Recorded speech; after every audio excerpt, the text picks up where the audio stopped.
co-pilot, navigator. I could go on guard, security, sniper, bodyguard. Can you put that one in? No? Oh, okay. Sorry. Angel, Baker, Gallus. Willie Ferguson. Hey, Willie, say hello to the people. Well, good afternoon, Corey, and good afternoon, Bermuda. Boy, I tell you. Now, hold on. Let me just check something. What kind of mood you in today? Because yesterday hold on, mate. Let me just get the question all right. Okay, good. Yesterday, you were in a mood, and I swear it must have been contagious. Because what your hype, the callers yesterday reflected your mood. So I was somewhat caught off guard. I just want to make sure to see the mood you're in today, so maybe I'll prepare a little better for some of the callers. What kind of mood you in today? Oh, good gracious. I'm in a good mood. I know. I can see that now. Let's do this. Let's do what? Caterpillars, causeways, moon gates, bubbles. Huh? The best way to tie a loop for a kite. Let's just do the show. Can we just do pink sand and lightness? You know, butterflies? No? Let's just do the show. Okay. Well, over to you. Okay. Wow. Was the week after that? Wow. Was it this week? No. Yes, it was. Was this week that we promised that we'll be giving away 4 kites. That's 1, 2, 3, 4 kites we're about to give away right now. So if you go on your dial and you dial 2971076, and the first 4 people who Sorry, what's the number again? 2971076. I think you're showing your age. What? Do the first 3 numbers, then the next 4. 297. Right. 1076. Great, thanks. Okay. The first four callers will get a kite.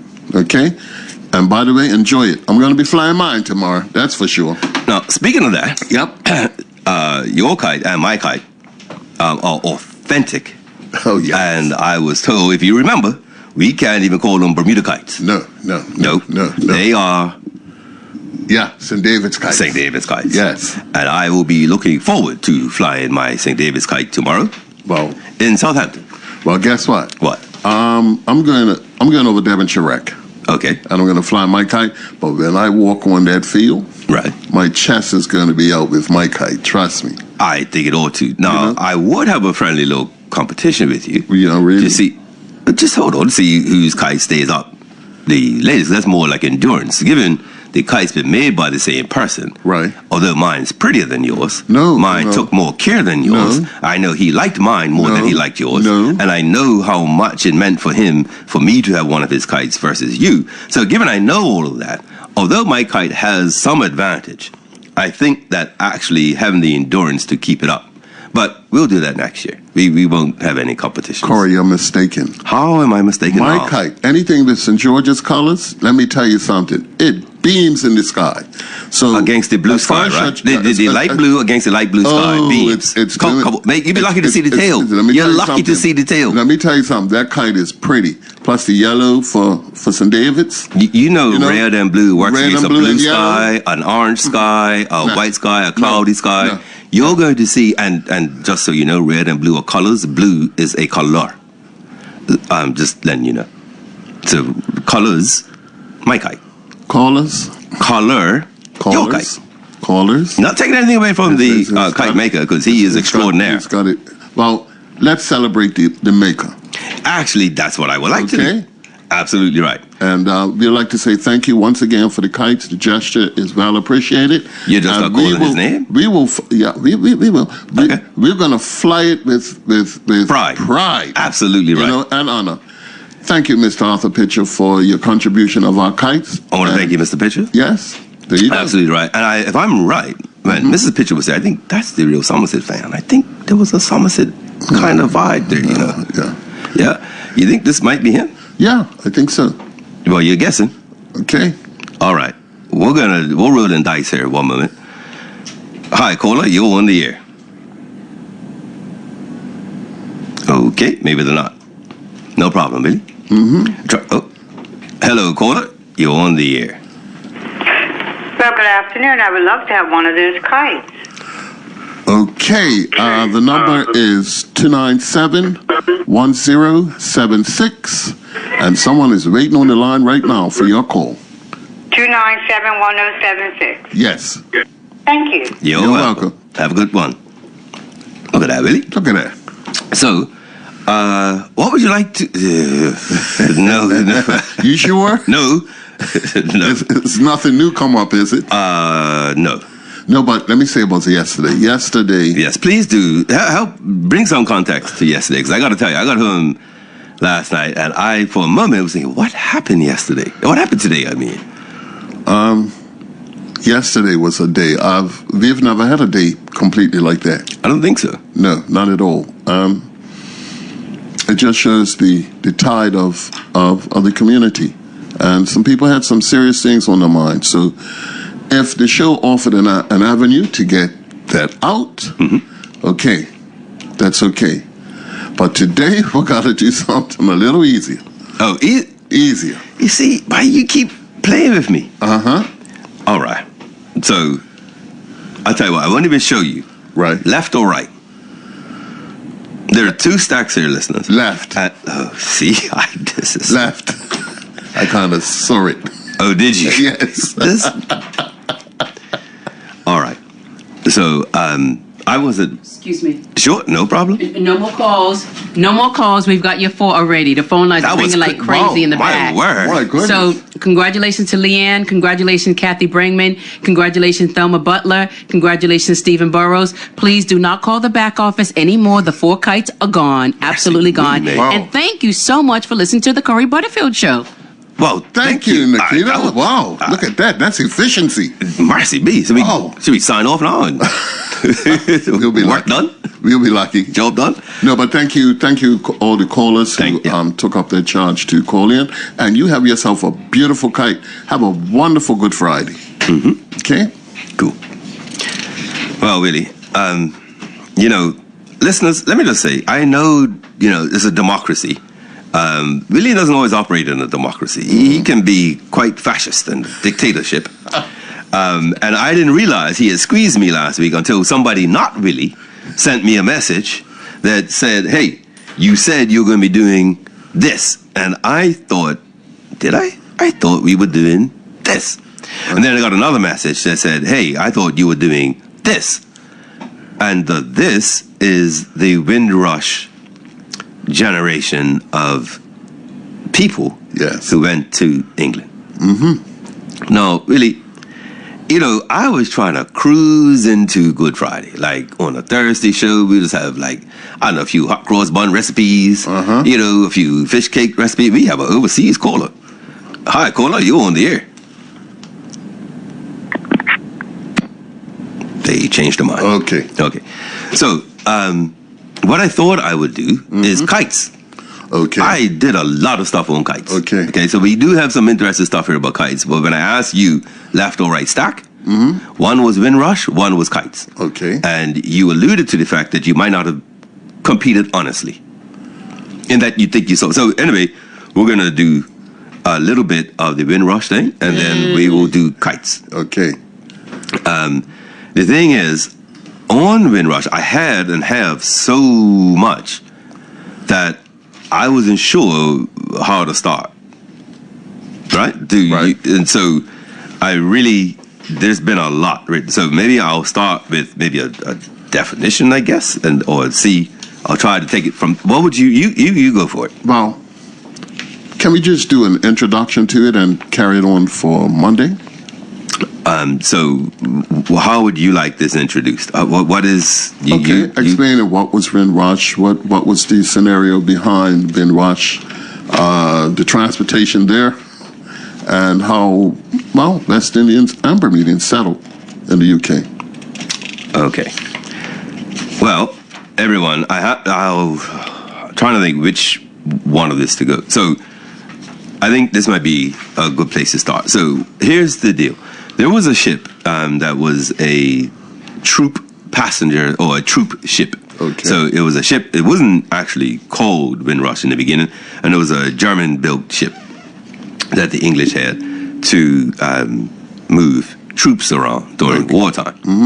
And one of the things that I wonder, for those who even know about this whole Windrush was the name of the ship.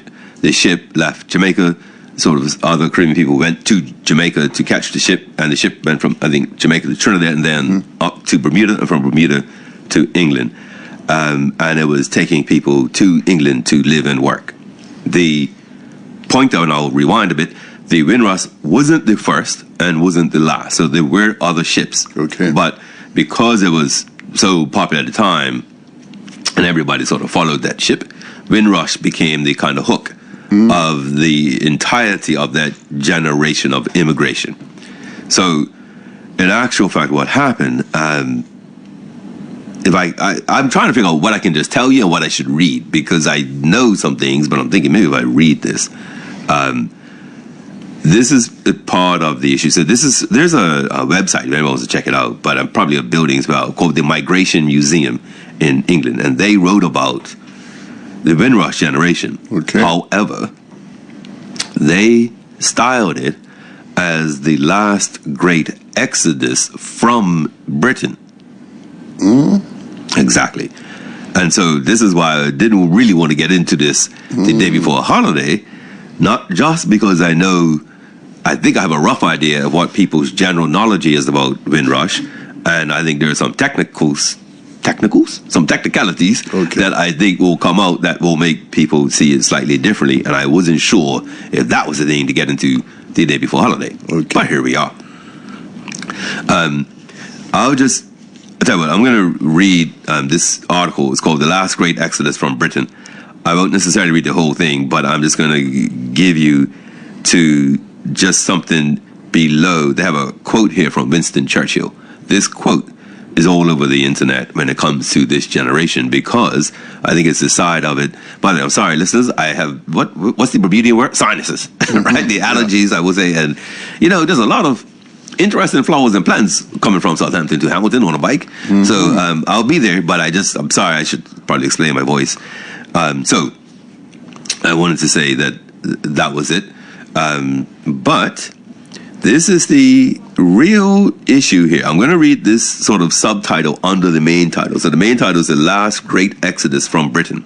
Okay. And this sort of tag is, our position has always been that the Migration Museum is working to develop a museum about emigration as much about immigration, and for two main reasons. So people coming into the UK and people leaving the UK is what this museum wants to be about when it's fully going. And for two reasons. The first is that until the 1980s, I want you to hear this sentence. Until the 1980s, Great Britain was a net exporter of people, in that more people left the country than came into it.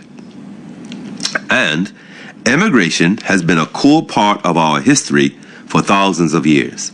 So on the amount of people leaving, and they might not even be aware of this, like the 2026 Brit might not even realize that it's the vestiges of empire that makes them even think to go to India or Turks and Caicos or Canada, right? It's empire. They have no other. The reason they think they have a cultural tie there, or they think, is because of the UK's empire, either past, present, or whatever, of empire. Yeah. So, as I was saying, I'm not sure how many people realized that this was emigration. Yeah. Okay. So, on the first hand, emigration. The second is that every immigrant into a country is, of course, an immigrant from another. But when people talk about migration, the focus tends to always be unevenly on the impact of immigration rather than emigration. And so this person has written about this. They think they're comparing the current immigration and emigration situation in England with back then. And so I'm going to just read this part. The mass movement of people in the years following the Second World War was exceptional. Much has been written about war brides and the millions of displaced persons, as well as returning military personnel, but little attention has been given to the mass exodus of young British emigrants desperate to depart Britain's war-torn shores.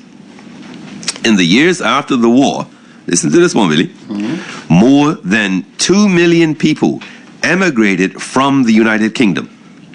2 million? Thank you. Now, back then, I think the UK population was around 40 to 50 million. Right. 2 left. And such was the scale of population loss that wartime leader Winston Churchill feared those leaving would hamper post-war recovery. He issued a patriotic appeal on the BBC. Here's the quote.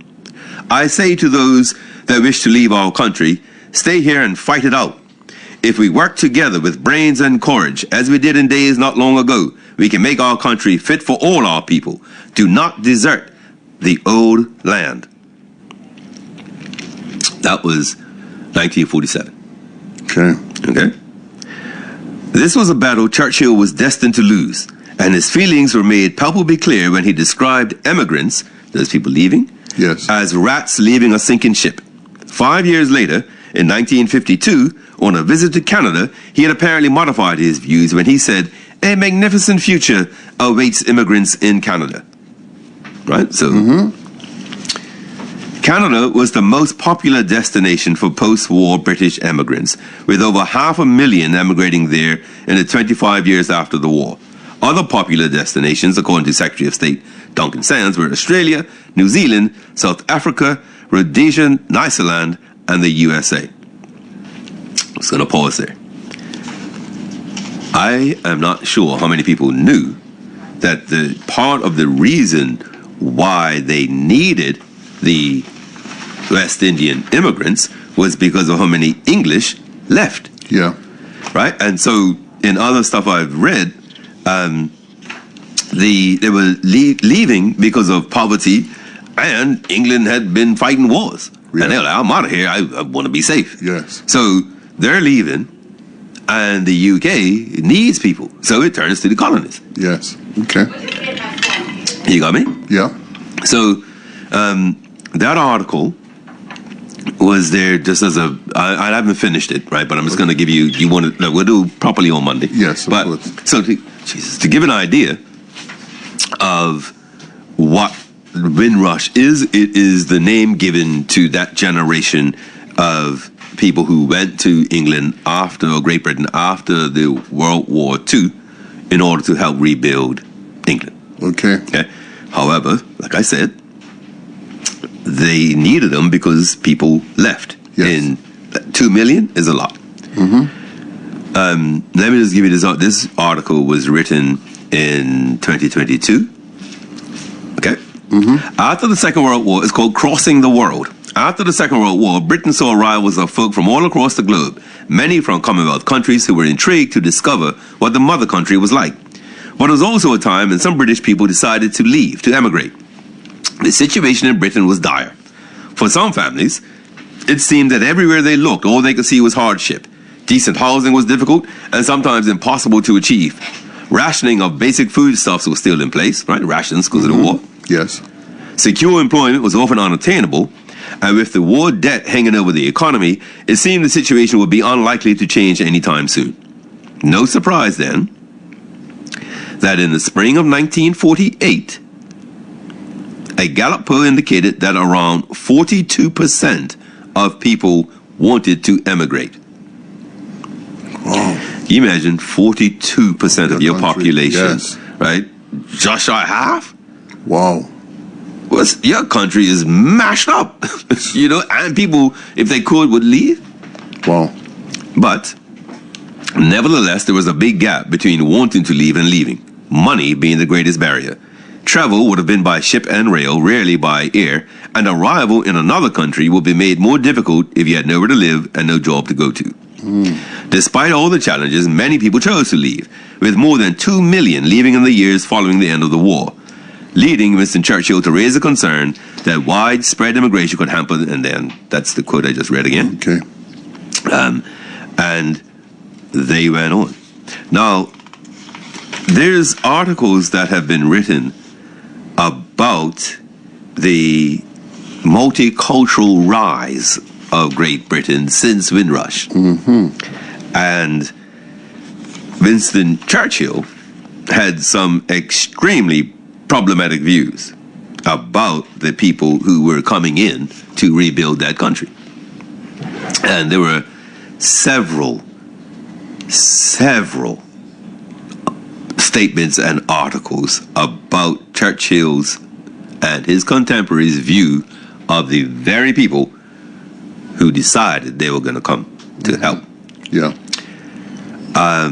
And of all the articles, I took some pretty tough ones and I took some lighter ones. But, all right, let me just go with this. I'll read this article. This is 2023. A flood. Did you hear that word? A flood? No, that word, flood, is a dog whistle. So remember I talked about Yes. words that are used? Yes. So in England, that word, that flood, might not even have triggered us. But in England, the word flood, when it comes to immigration, means sort of like, floodgates, right? Like it's right? And it's not people being processed, right? It's a flood, not even a flow, right? Yes. A flood of immigrants from Africa, Asia, and the West Indies during the 1950s sparked anxiety throughout the United Kingdom, which had a white population of over 90% at the time. 90% Yes. in 1950. Well, you got that, right? yeah, I got that. Now, I just want to make sure, because we may see numbers later on, I just want to make sure you have Yes, that number in your I head. got that. Okay.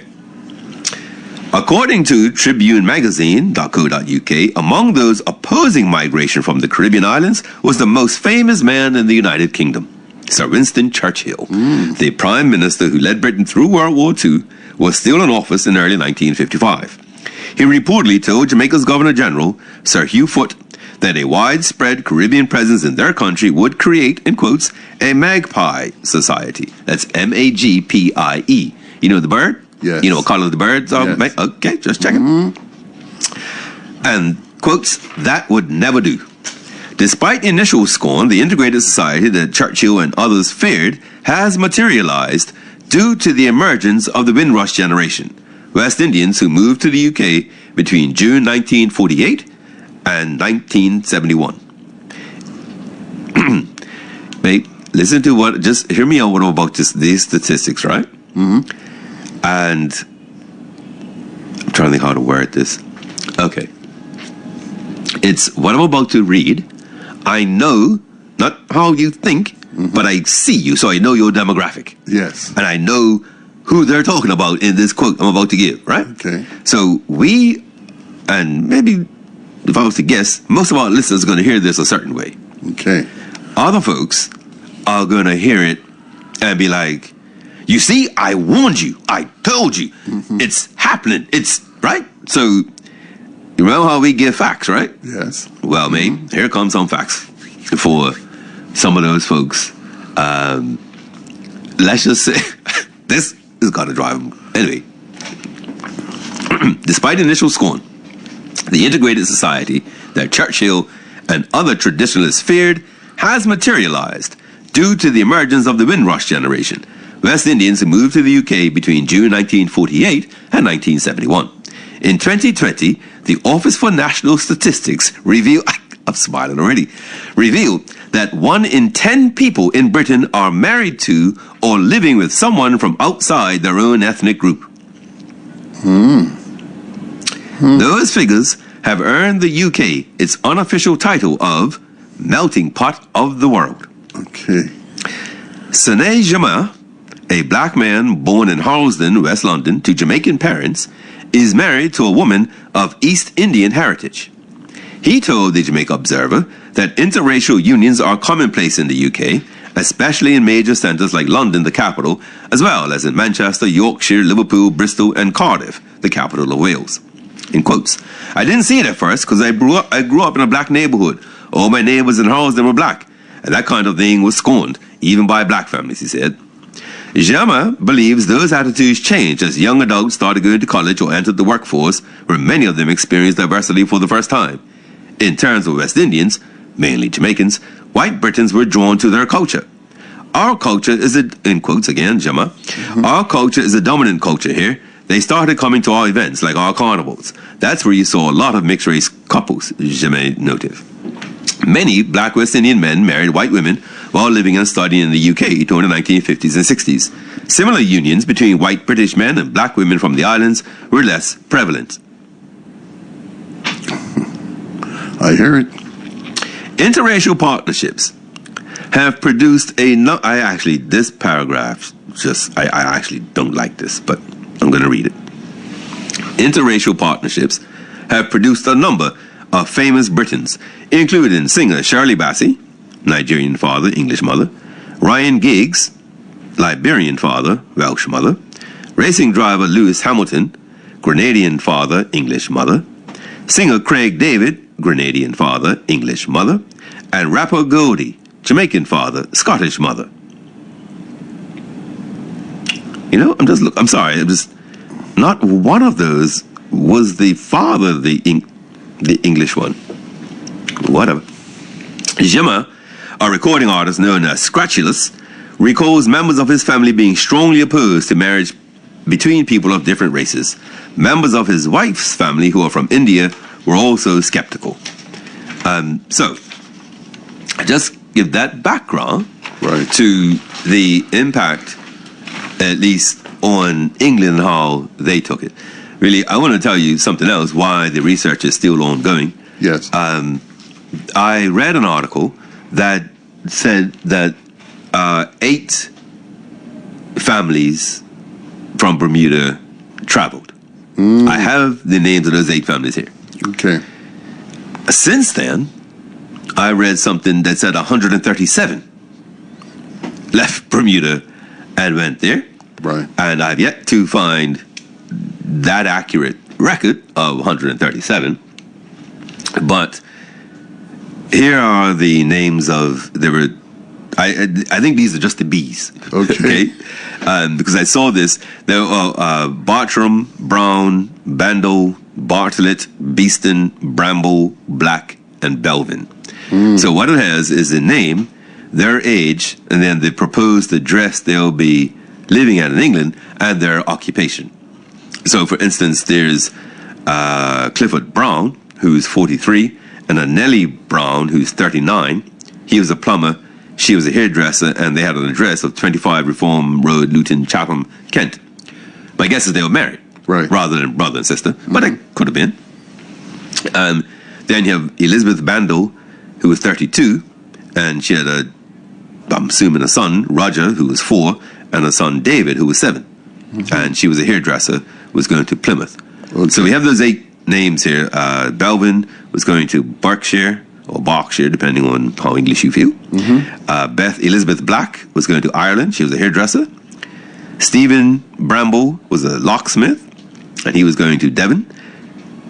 David Bramble, might be his brother, was a shipwright, and they were going with Clive, their father, to Devon.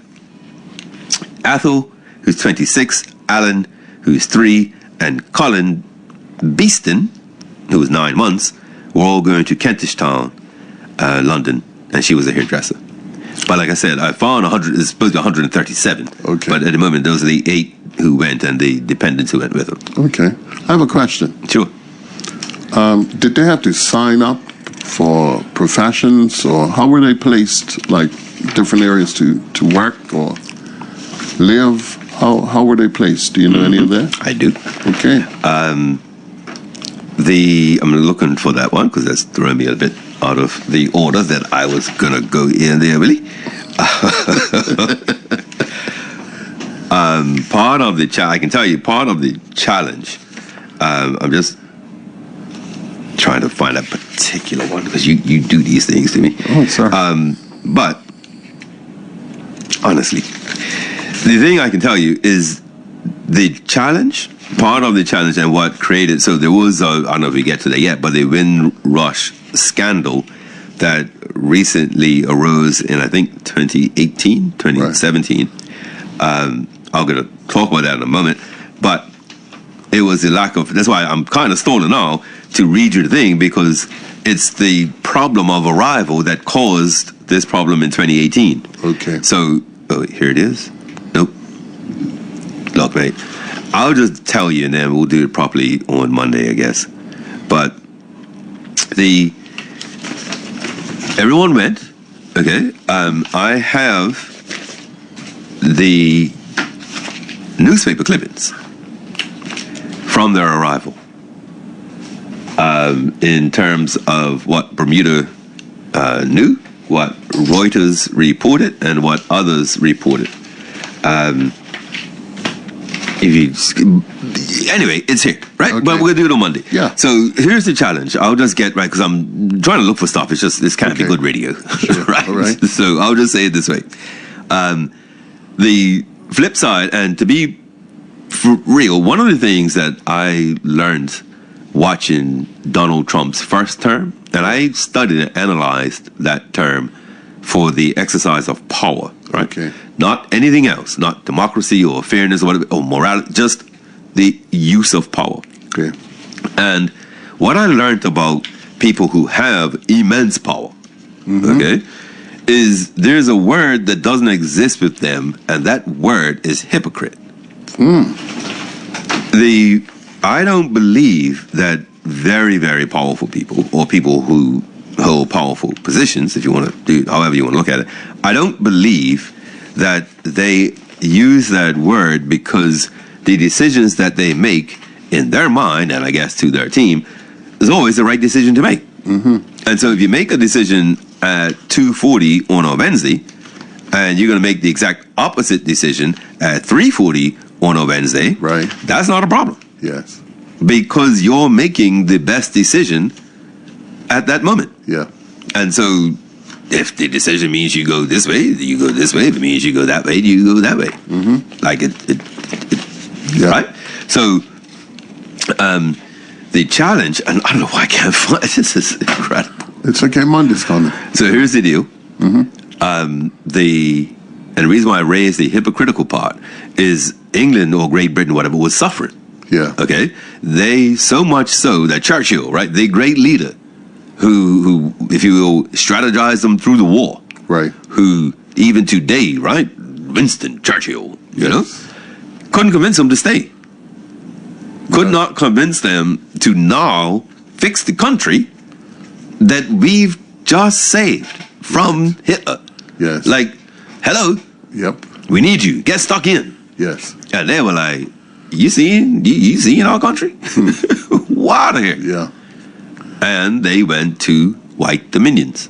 Okay. Canada, Australia, New Zealand, South Africa. So they needed the Caribbean. Yes. Now, I read a whole heap, and on Monday, I'll have it all in order for you. Okay. But in Bermuda, some Bermudians who went to have a new life. Right. Went because they were going back home in generational, like they were born here, but their parents were not. There were all sorts of reasons why Bermudians went. It would appear, and this is the interesting thing for me, it would appear that when the West Indians got to England, the first and main jobs they were given, from stuff I read, were jobs the English wouldn't do. Gotcha. So, in other words, if you were in Bermuda, and say you were a captain in a hotel dining room, Yeah. I don't think you would subject yourself to that travel and uncertain future. True. But if you knew a hotel that you were going to, you'd Yes. probably do it. Yes. So, not to be unkind about this, but the people who would have gotten on that boat, ship, it's what my uncle told me maybe 20 years ago, 30, about the expats who come here. So I was going to England for the first time, and I dropped this story in here to study law. And you're a black Bermudian man, slightly older than me, but I would imagine your issues with Bermuda police, you had more issues with English cops than Bermudian cops. Yes. That, definitely, right? We grew up with that. Yes. So my uncle, knowing I'm not the quietest guy in the world, and knew I'd be 3,000 miles from home, decided to talk to me about the English. Right. He said, "Quiet, come here, we gotta talk." Right? Look, I know how you feel. And I said, "What you mean how I feel? How you feel about damn English? I know how you feel." But he had been there for a while, worked, lived, studied, right? He knew. Right. So he said, "What you don't understand is the Englishman you're gonna meet in England is not the Englishman you meet in Bermuda." And I said, "Really? What do you mean?" And he said, "The Englishman in England is living his life. He don't care about you, right? He's got bills or not. He's living like Right. The Englishman who left England and came to Bermuda is looking for something, Yes. right? Doesn't have something, Okay. And so here, you're a victim of their insecurities. You're the victim of their shortcomings because they wouldn't be here if they were together, right? Yes. Right? If you got your stuff together, you're not trying to leave the country to go to another country. No. So, if I may, you're leaving like paradise to go there, and the people there left. Yeah. The people there left. Okay? So, all I'm getting at is you've got to, not being too unkind, but you have to consider who was arriving Yeah. and what they needed to do. So, while I could tell you a lot about that, the late Ira Phillip wrote quite a bit about Windrush. And he wrote three stories that I would really, really like to read. One, the first one, is he talks about a stowaway on Windrush. Okay. I read this story in the paper as well. So I'm going to read this other one. This first one that the late historian wrote, and regrettably online is incomplete. So I'm going to stop it before it cuts off or it doesn't go any further.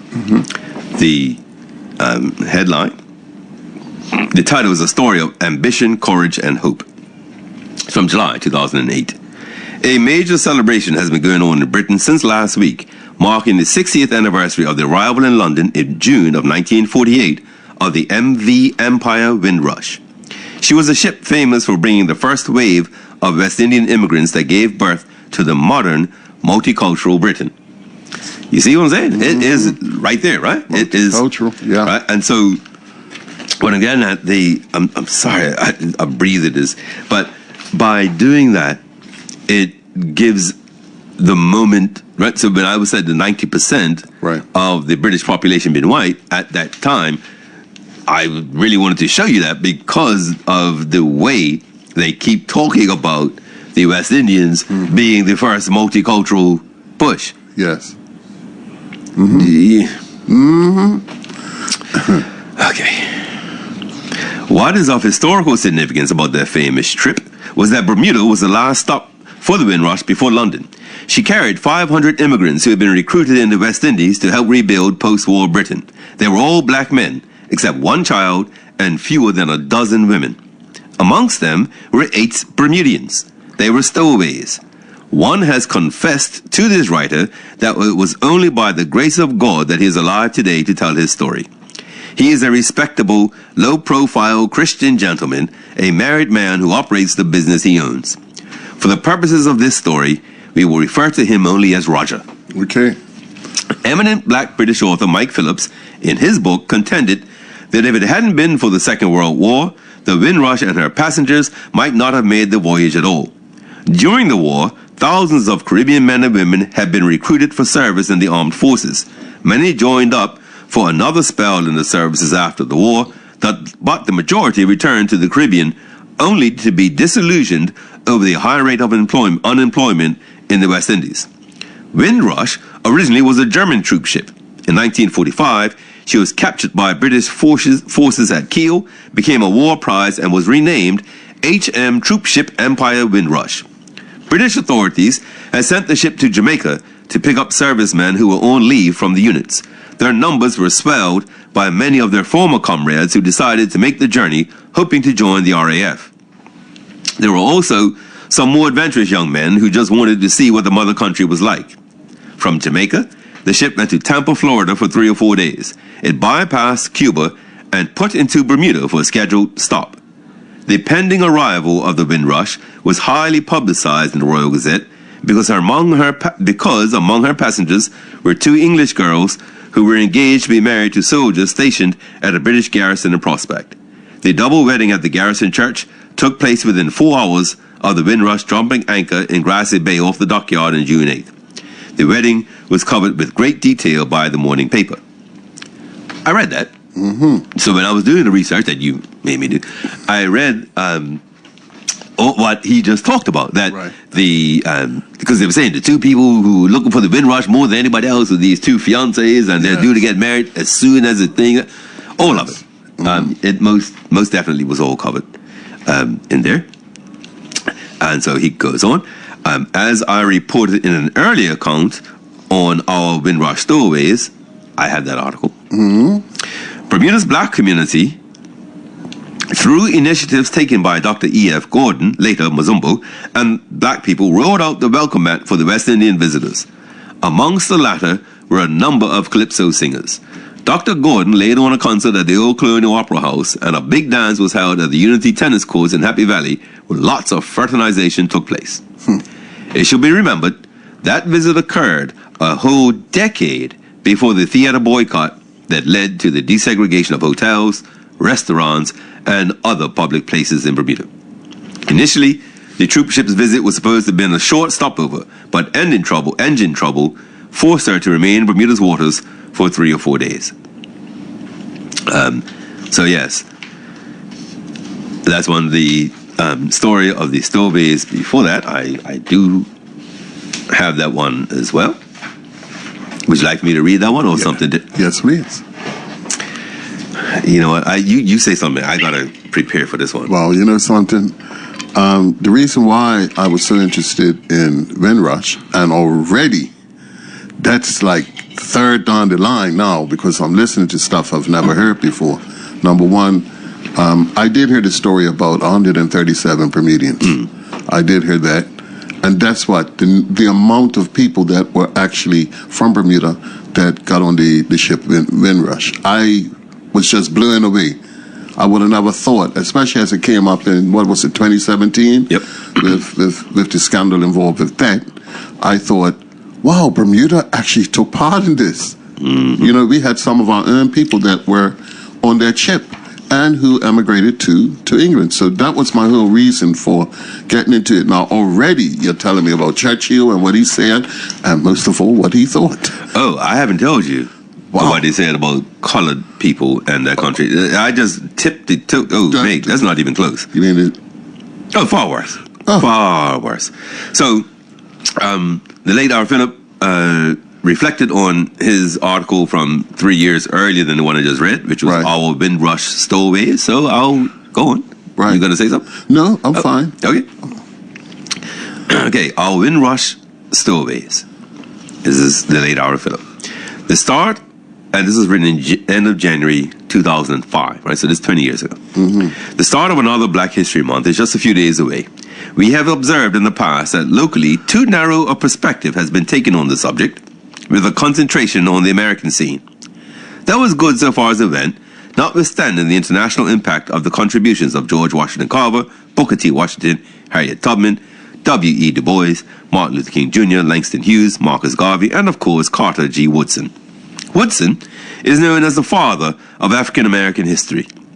He was the man who, in 1926, instituted Negro History Week in the U.S. Really, do you go? I'm sorry, I just looked at Billy, just pointed at me. Yes, Billy. This is amazing. Langston Hughes? Langston Hughes, yep.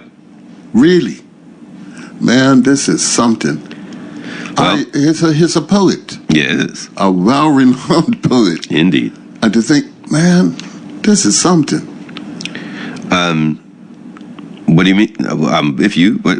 No, but you just mentioned his name in a group of names, and I just saying, okay, yeah. Let me give you this quote from Carter G. Woodson. Okay. So he says, and of course, Carter G. Woodson. Woodson is known as the father, in quotes, right, of African American history. He was the man in 1926 instituted Negro History Week. Let me give you this quote from Carter Goodman Woodson. When you control a man's thinking, you do not have to worry about his actions. He will find his proper place and will stay in it.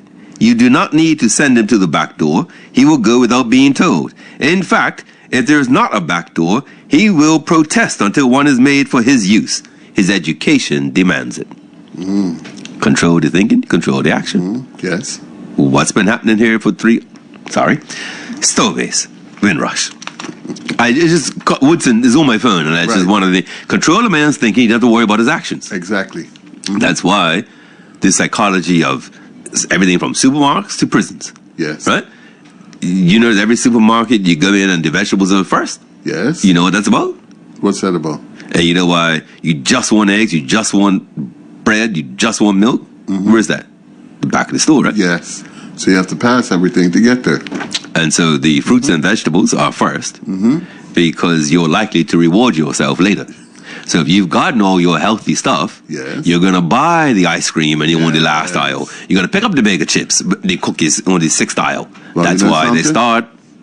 I walk right across the vegetables and the fruit, and I go straight to the ice cream. How about that? Huh? I'm sure you do. No luring me. I know they can't lure you to healthy stuff. I know what I came for. I'm just saying, psychology is all around, right? They manipulate us and exploit everywhere to get. All right. But it's capitalism, so you get to. Yeah, well, marketing, let's go. In widening our month-long Black History observance, we may now want to focus on Britain and how Black people, particularly in recent years, have changed the face of British history. In doing so, we may find that there are a number of Bermudian-connected folk who have had a role in that regard. We will also be aware that Britain was a major player in the transatlantic slave trade. British ships, as noted by historian Nigel Tattersfield, carried 2,600,000 enslaved Africans in the 18th century to the Caribbean and the Americas. Another British ship that featured in contemporary British history was the HMT Empire Windrush, a regular visitor to Bermuda. Her most famous trip was in June 1948. Bermuda was her last stop before London, as she carried 500 immigrants who'd been recruited to help rebuild post-war Britain. In 1998, on the 50th anniversary of the voyage of Windrush, Britain launched a massive, year-long, nationwide celebration highlighted by dramas, festivals, parades, and carnivals. We happened to do a feature on what the BBC called the Windrush season. Our story was centered around an acquaintance named Arthur Sweetie Rochester, a former Somerset resident who, as we stated, had sailed off to a new life in Britain on the Windrush. Sweetie was an uncle of well-known Crown Consul Leighton Rochester. Several days after that story was published, I was pleasantly surprised when a highly respected citizen, who do not want his name revealed, but whom we will now call Roger, intercepted me, saying very politely, "The next time you write about the troopship Empire Windrush, check with me first, if you want first-hand information." Roger disclosed that it was not generally known, but amongst those 500 souls on the Windrush were 8 Bermudians. They were stowaways, and Roger was one of them. He said it was only by the grace of God that he was alive today. Oh, good gracious. What? You know what just happened? What happened? I've just read this man's name out. Remember I said the 8 names? Yes. Yes. That's just 8 stowaways.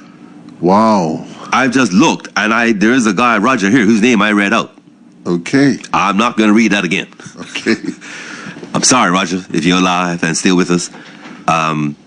This article is from 2008. Wow.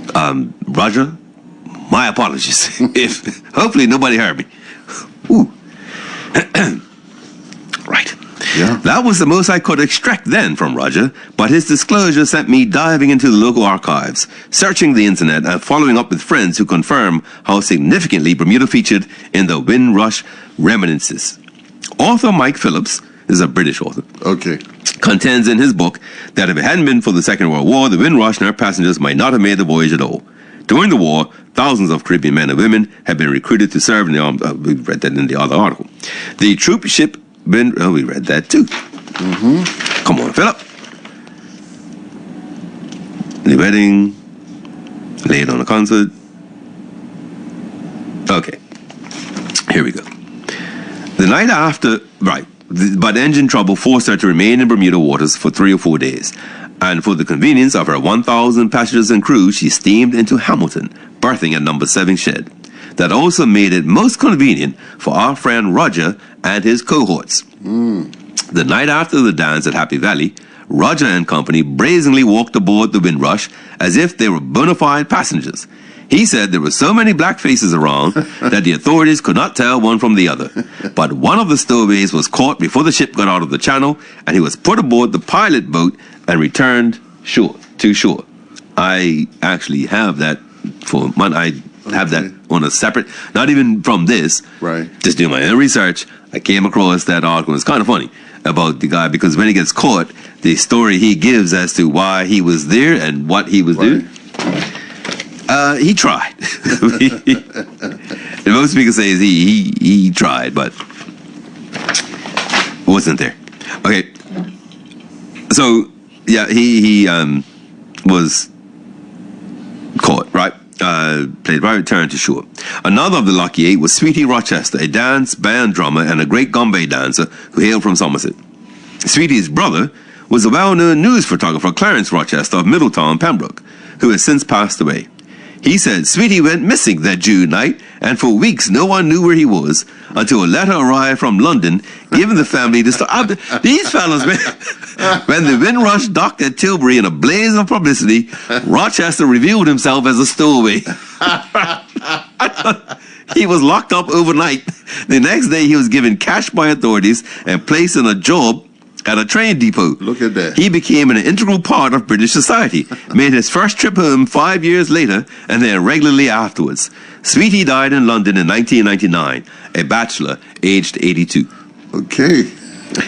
I'm just, right, my man. Just got on board. Yeah, and now I think the part, like, there, and this ought to be the case, right? Right. But what I'm getting at, particularly, let's say someone who's vulnerable, a senior or a young person goes missing in 2025, 2026 Bermuda. Right. Right? That picture's on Burn News and the Gazette and social media hours, maybe? Yes. Like, if somebody should have been home around 10 o'clock that night, Right. around 11 o'clock the next morning, we may see a notice, right? Be on the lookout for this person. Or, Yeah. hey, contact the police if this is you. Yes. This fella goes missing one night. He doesn't want a whole ship. And what I'm just saying, we're the family just like, yo, you see him really? No, man, I ain't seen him in a minute. You know, he got locked up. Well, you know, he guess when he drinks, who knows? Right? So then you check, right? No, the police ain't seen him. Right? So they know, well, where is he? He just roll on with life. And then the letter comes. Yes. But listen, England, what kind of... Right? Or, like the sentry and the prisoner of war Yes. at the unfinished church. Yes. Like, this was a guard and a prisoner. Going missing. Going missing. Like, nobody just said, hey. I mean, he went today, he took him from there to there. What? Right. Just going missing. This fella here, just gone. I don't know, man. You don't show up on Monday and see how long it takes for me to start looking for you. Right? You probably say good riddance. No. I'm like, no, it's Monday night. What's going on? Right.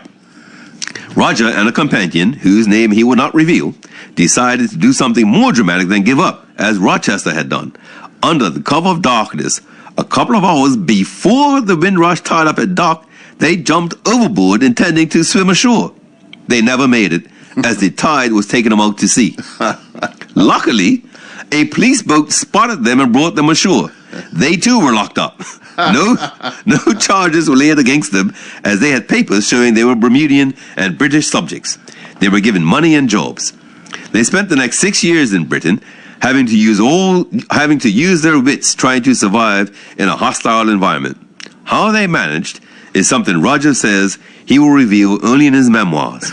However, they returned to Bermuda legitimately after getting jobs aboard a ship. You think maybe they were in the pharmaceutical business? Maybe. Why wouldn't he say, oh, they made it? You know what I mean? You know something, since which I have not just been reached, but I've heard stories of how adventurous Bermudians have been. Oh, man, this show is, oh, yes. Yeah, it appears as if we had that in us. Not afraid to venture. Not afraid to try something new. Not afraid to go beyond anyone's scope. And that's who Bermudians were. And this show is what? Being Bermudian. That's what And the thing is, that's the thing for me when I talk about, and I keep bringing them up, well, not keep, right. about the pirate Nathaniel North. Yes. From Tucker's Town, this man established in Madagascar, right? And died in a war with a neighboring village. What? You know what I mean? Or the British governor saying these Bermudians come down to Turks and Caicos, tuck off in the bays, wait for people to get stranded on the reefs, then go rob them every season. Yes. What kind of? Tell you, reprobates. Right. We're still reading. Yes. All I'm just saying is how did they were giving money. If it says they were giving money in jobs, yes, they spent the next 6 years having to use their wits to survive in a hostile environment. Why? If they were giving money in jobs, maybe it wasn't enough money. So how did they last 6 years? Well, whatever situation presented itself, they took advantage of it. They had exotic accents. Maybe they were in Soho in London. Maybe they were in the real life. I'm just saying. Has his memoir come out yet? Well, I can't say his name now. I'll have to go look for it online. I'll have to see. What was he up to? the forerunner of HSBC. Whoops, I said that loud. Right. Okay, so the police boat brings them ashore, right? Right. And then Philip continues. Through my research, I discovered Bermudians were not the only stowaways aboard the Windrush. The BBC's Windrush website revealed another stowaway was a woman, Evelyn Volchape. She was a 39-year-old Jamaican dressmaker who made headlines in the London Evening Standard, which featured her as the most popular girl aboard the troopship. No, sorry.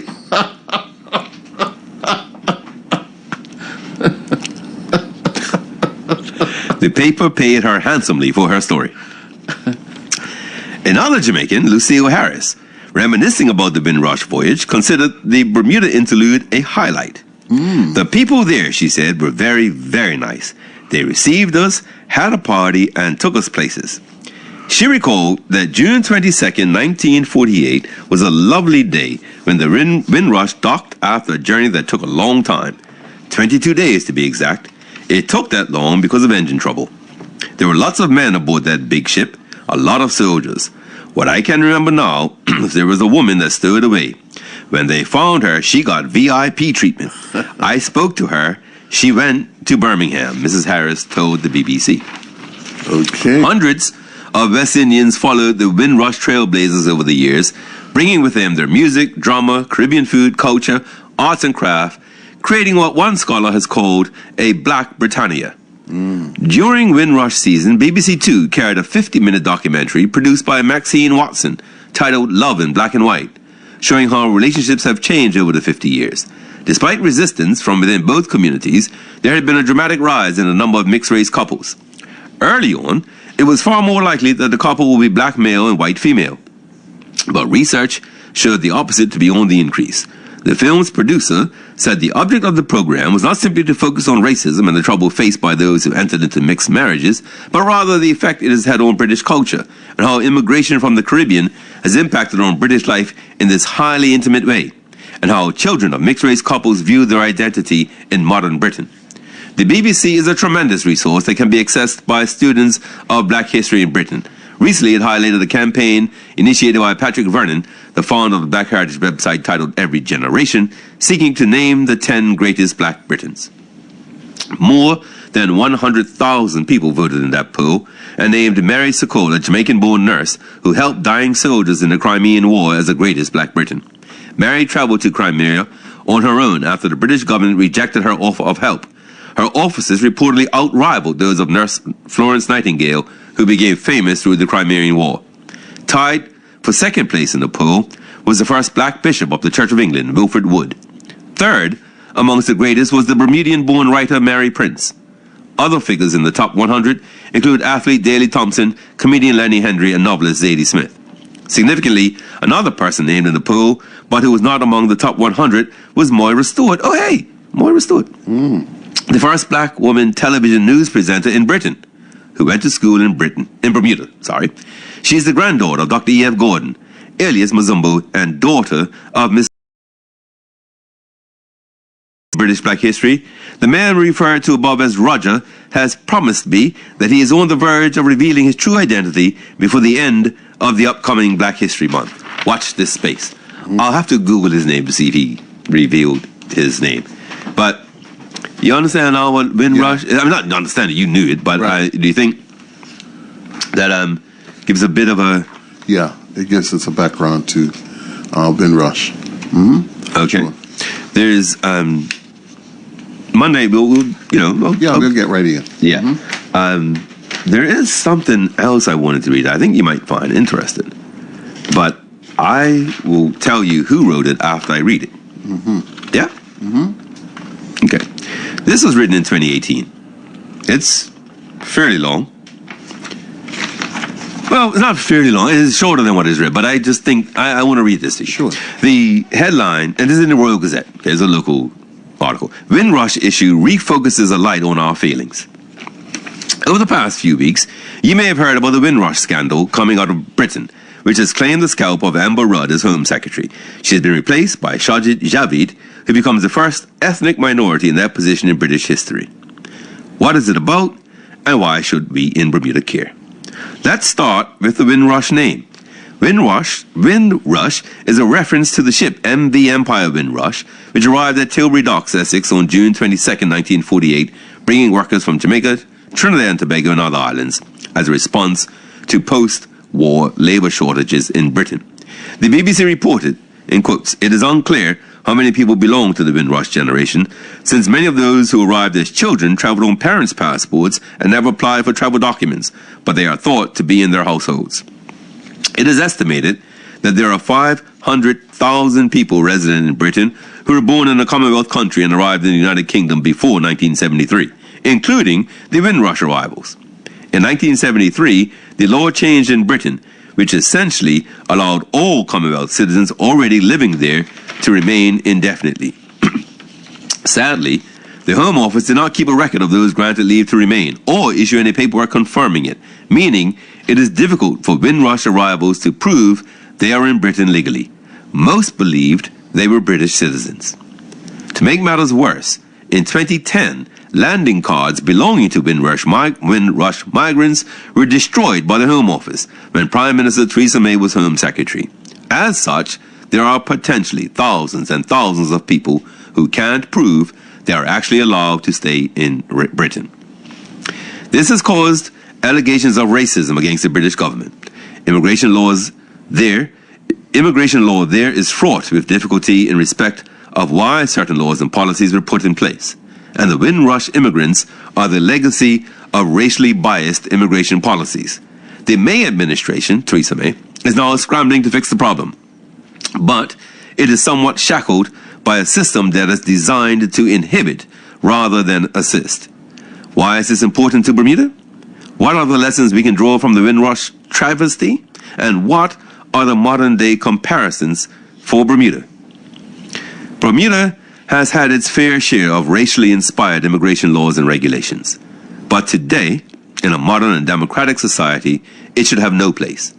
Sadly, we live in a jurisdiction where absolutely everything relating to immigration must be looked at through this prism, which is why immigration is often referred to as the, quotes, third rail of politics.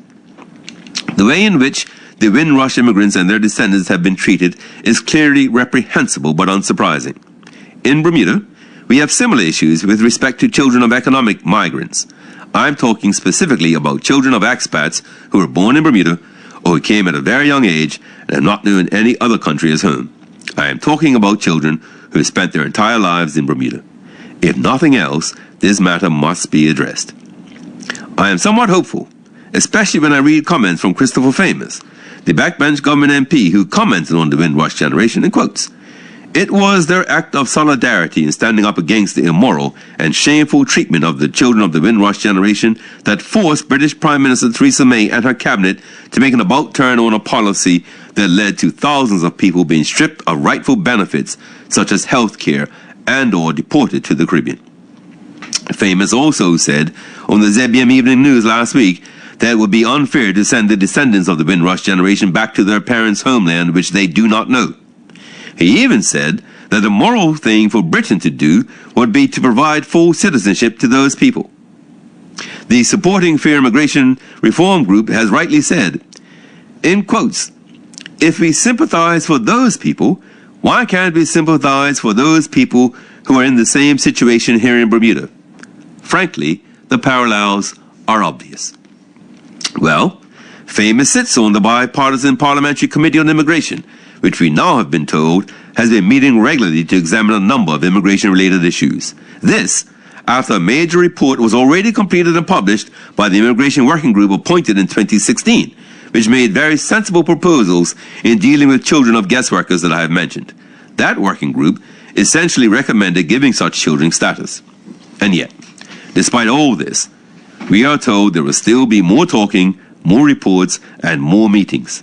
At some point, it is time to simply do the right thing. And that is to reintroduce a clause in Immigration Protection Act 1956 that gives those persons who came to Bermuda before the age of 6 or born in Bermuda and are now at least 18 and have spent their entire time living in Bermuda the right to status or at least permanent residency. We in Bermuda pride ourselves on being welcoming. In the words of our Premier, as uttered in the House of Assembly on February 2016, so that is not the current Premier. Here's the quote.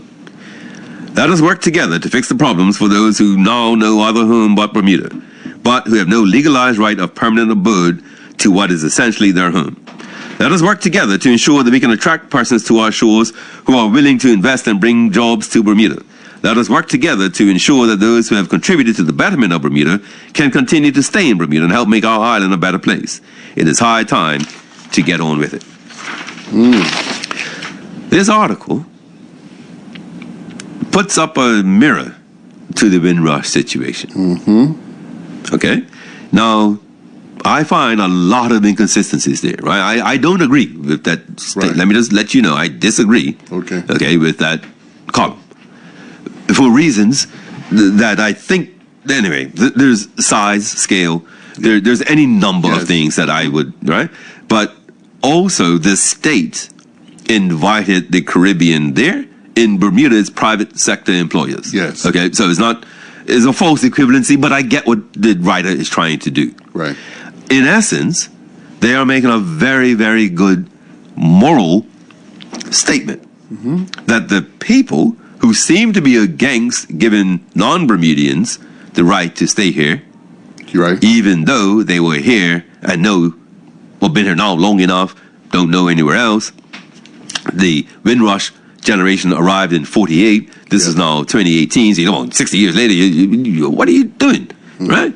So, the argument that they've made their life in England and therefore they should be allowed to stay there is what they were saying here. That a teenager, 13 years old, knows nowhere else and should be allowed to stay here. Right? Anyway, I understand the argument. Right. I wholly disagree with it, but I understand it. So, what do you think about, I'm just asking really, and don't take this too deep, but do you have any comment on the comparison to the Windrush who went over, and then 50 years later, 60 years later, right, they say, well, we never gave you the paperwork, right?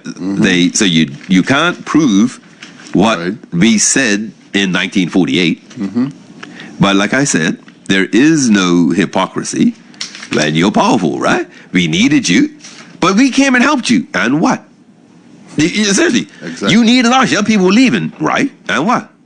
So this is wrong. You're doing this wrong. I beg your pardon. I'm doing it. It's right. I do it. It's the right thing because I'm doing it. Right. Scam. That's all I'm looking at it. It's you can't ask people to leave their home where they are very comfortable and familiar with neighbors and family and what have you. And what was the promise of employment? They'll have permanent right to remain. Exactly. So you get them over there on a false pretense, and then you expect to just get rid of them and go back to what? Many of them have been there for decades, and they're going back to what? They don't have no root. They don't have no roots. They may have family, but they don't have no roots. They're not familiar with wherever they came from. No, it's not good. And in comparison, like you said, people come here to seek jobs, But it isn't an invite from our government to say, well, you come here because we really need you. And we hope you fall in love and have children, and those children will be able to stay. Yeah. No, it's no comparison whatsoever. Well, I think I've lost some paperwork here, but See, I'm telling you, you look kind of... there's a whole bundle that is missing somewhere. But right. I'm telling you, I know it's not on my desk. Right. I know it's not on my printer. But I also know it's not here with me in the studio. Wow. I don't know where it is. But Monday's going to be a great show because it's stuff that we have. Well, we're just touching on this, really, you know? Yeah. And I did want to give this just in case there's anyone listening who the Windrush situation did impact their family if someone left. Yes. Right? And they, well, mind you, we're different because we essentially are British for overseas territory. But if... Yeah. Yeah, I know the Rochester family. Cool. Yeah. So there's a scheme that has been created. They actually call it the Windrush scheme. And it is the article is Windrush scheme, get proof of your right to be in the UK. This is who it applies for. If you are settled in the UK but have no evidence to prove it, you might be eligible to apply to the Windrush scheme. You may be able to apply for proof that you can live and work in the UK if one of the following is true. Ready? Mm-hmm. You came to the UK from a Commonwealth country before 1973. Okay. Or your parents came to the UK from a Commonwealth country before 1973. Okay. Or you came to the UK from any country before the 31st of December 1988 and are now settled. It's free to apply. The proof that you get will depend on what you're entitled to do based on your circumstances. For example, you could get a letter or access to an e-visa, a digital record of your identity and immigration status. You might also be entitled to apply for citizenship for free if you're a Commonwealth citizen who settled in the UK before the 1st of January 1973, or you're the child of someone who did. If you've suffered losses because you did not have proof of your right to be in the UK, there's a scheme here to apply for compensation, really. Okay. I saw a number. I believe they have paid out $11 million since this thing began because of illegal deportations and other. So there's a compensation scheme for that. But I also understand that some people have been sent back already.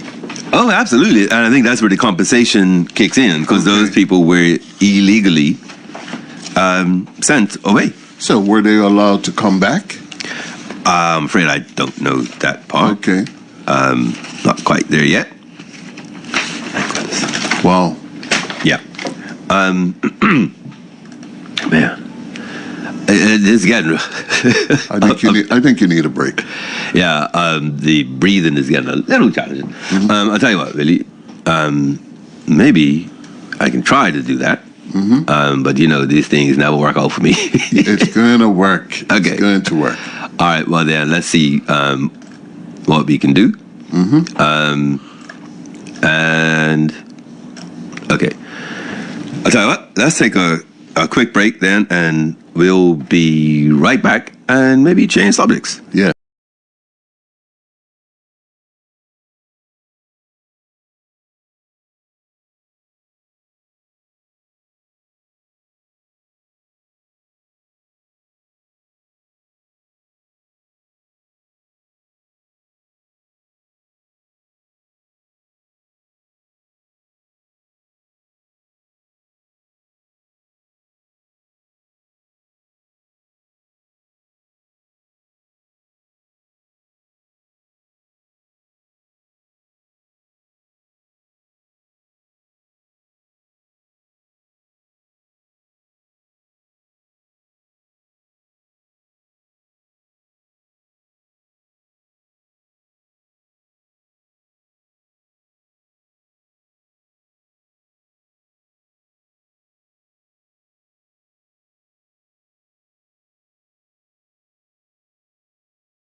Still, we'll get it right, really. We'll get it right. Okay, we're back. Really, we got about 31 minutes to go. Okay. It's the day before Good Friday. Okay. The day before cultural big holiday in Bermuda. Yes. You know, let's take a caller before we go on. Hi, caller. Good afternoon, Mr. Corey, Mr. Will. Yes. Yes, sir. afternoon. How are you doing? I just listened to your comparison. They're not exactly the same.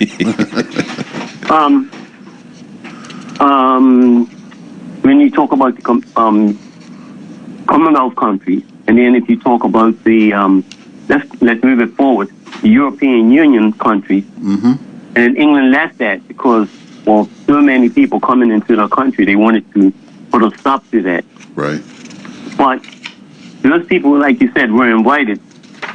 Now the difference in Bermuda, two arguments that I have on that is this.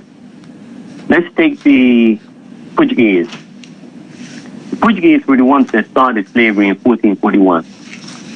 I was visiting the slave fortresses in Ghana, and that was brought out, Now, the Portuguese were brought to Bermuda in, I think, 1843 or 1849? 49, yep. And they were brought here by the former slave owners Yep. to disenfranchise the former black slaves. Yes. I have a problem with that these people now want to stay in my country. And why I have a problem with it, for that reason, and also the other reason I have is that when CARICOM has asked all those European countries, including Portugal, to pay reparations, they refused. So wait a minute now, you want to live in my country, but you don't want to pay me damages for the harm that you caused. I have a problem with that. And my strong feelings are that Bermuda needs to go as an independent country, a republic country. And if I had my way, I would deport every last Portuguese person off this island for those two reasons. Because you started this slavery and you refused to pay reparations. And you want to live in my country? No. Now, if you say you're sorry and you want to pay me reparations, fine. But you're refusing, and I have a problem with that. I don't want those people here. I want them gone. Got you. You see? I see. Yes. Got you. And we're a Commonwealth country, and Portugal is not a Commonwealth country. So they weren't invited here. They were brought here to cause harm, and I have a problem with that. You see? Yep, I got you. In fact, yep. The craziness is that 1849 arrival and continuing. Sometime back last year, we were talking about how long it took for any black male to get the right to vote, and then the comparative time for Portuguese person to get the right to vote, and then women to get the right to vote. And of the, if you will, three minorities in Parliament, instead of white male, white female, black female, whatever it is, Portuguese took the least amount of time to get to where they were. Exactly. Yeah. Yep. Exactly. All those reasons. Yep. You see? No, got you. Okay. All right. All right. Thank you very much. No problem. Take care. Really? Yes. Kites. Kites. All right. Unfortunately, I got a ton about, go on. It was a song that, when I was coming up, it was this song that used to come out. Now, I don't know all the words, but I'll give you the gist of it. Did we ask you to give us a gist? No, this is my special. This is my special for we Bermudians. And the song went to, apparently it was from Mary Poppins. Remember that show? What was the name of it? It was a movie. Yeah, Mary Poppins. Yeah, Mary Poppins. And that show was featured on that in that movie. I just looked to see if we have it on. We don't have it here, so you're gonna have to sing it solo. Yep. Well, I don't know all the words. I think I know the song. Would you like me to get you the lyrics, and then you can sing the whole song? I mean, that shouldn't take me too long. That ain't necessary. You know what? Let me get you all the lyrics. You can sing the whole song. Everybody. No. I mean, I'm guessing the song you're talking about. No. So I might be wrong. How does it start? Let's go fly a kite. Okay, let's go fly a kite up to the highest height. Keep going. Let's go fly a kite and send it soaring up to the atmosphere. Air is clear. Air. Lama, let's fly a kite. I tried, okay? I give it to you. Yeah. Well done, mate. Thank you. Well done. No, but it was... Most women. Let me tell you something. That was a time when, being a child was so much fun. I'm not saying that it isn't now, because they don't know any better, but we had fun. And we knew that around this time was marbles, girls played hopscotch. It was just a time to be Bermudian, and we really enjoyed ourselves. True. Everywhere you went, you saw a kite, or you get tongued up in string, all of that. And here we are. Here we are, I mean, I have this song. The point was made? Yeah, just put it in the system and play it, because I don't know why they don't play that song no more. That was a part of... I think you might be a bit romantic, like looking back with some rose-colored lenses about this song. No, but I remember it. I get it, mate. And flying a kite was the thing, man. I had my neighbor once. He's trying to get the record for flying his kite for the longest duration. It's funny. I have that here. Well, we had a record, right? And in fact, when we do talk about kite properly, I was gonna tell you. I really, there are two things that we need to do, or I need to do for next year. And one of them is the parish council's got to kick in and do some stuff. Yes. That's one thing. And we're going to do some things about that. But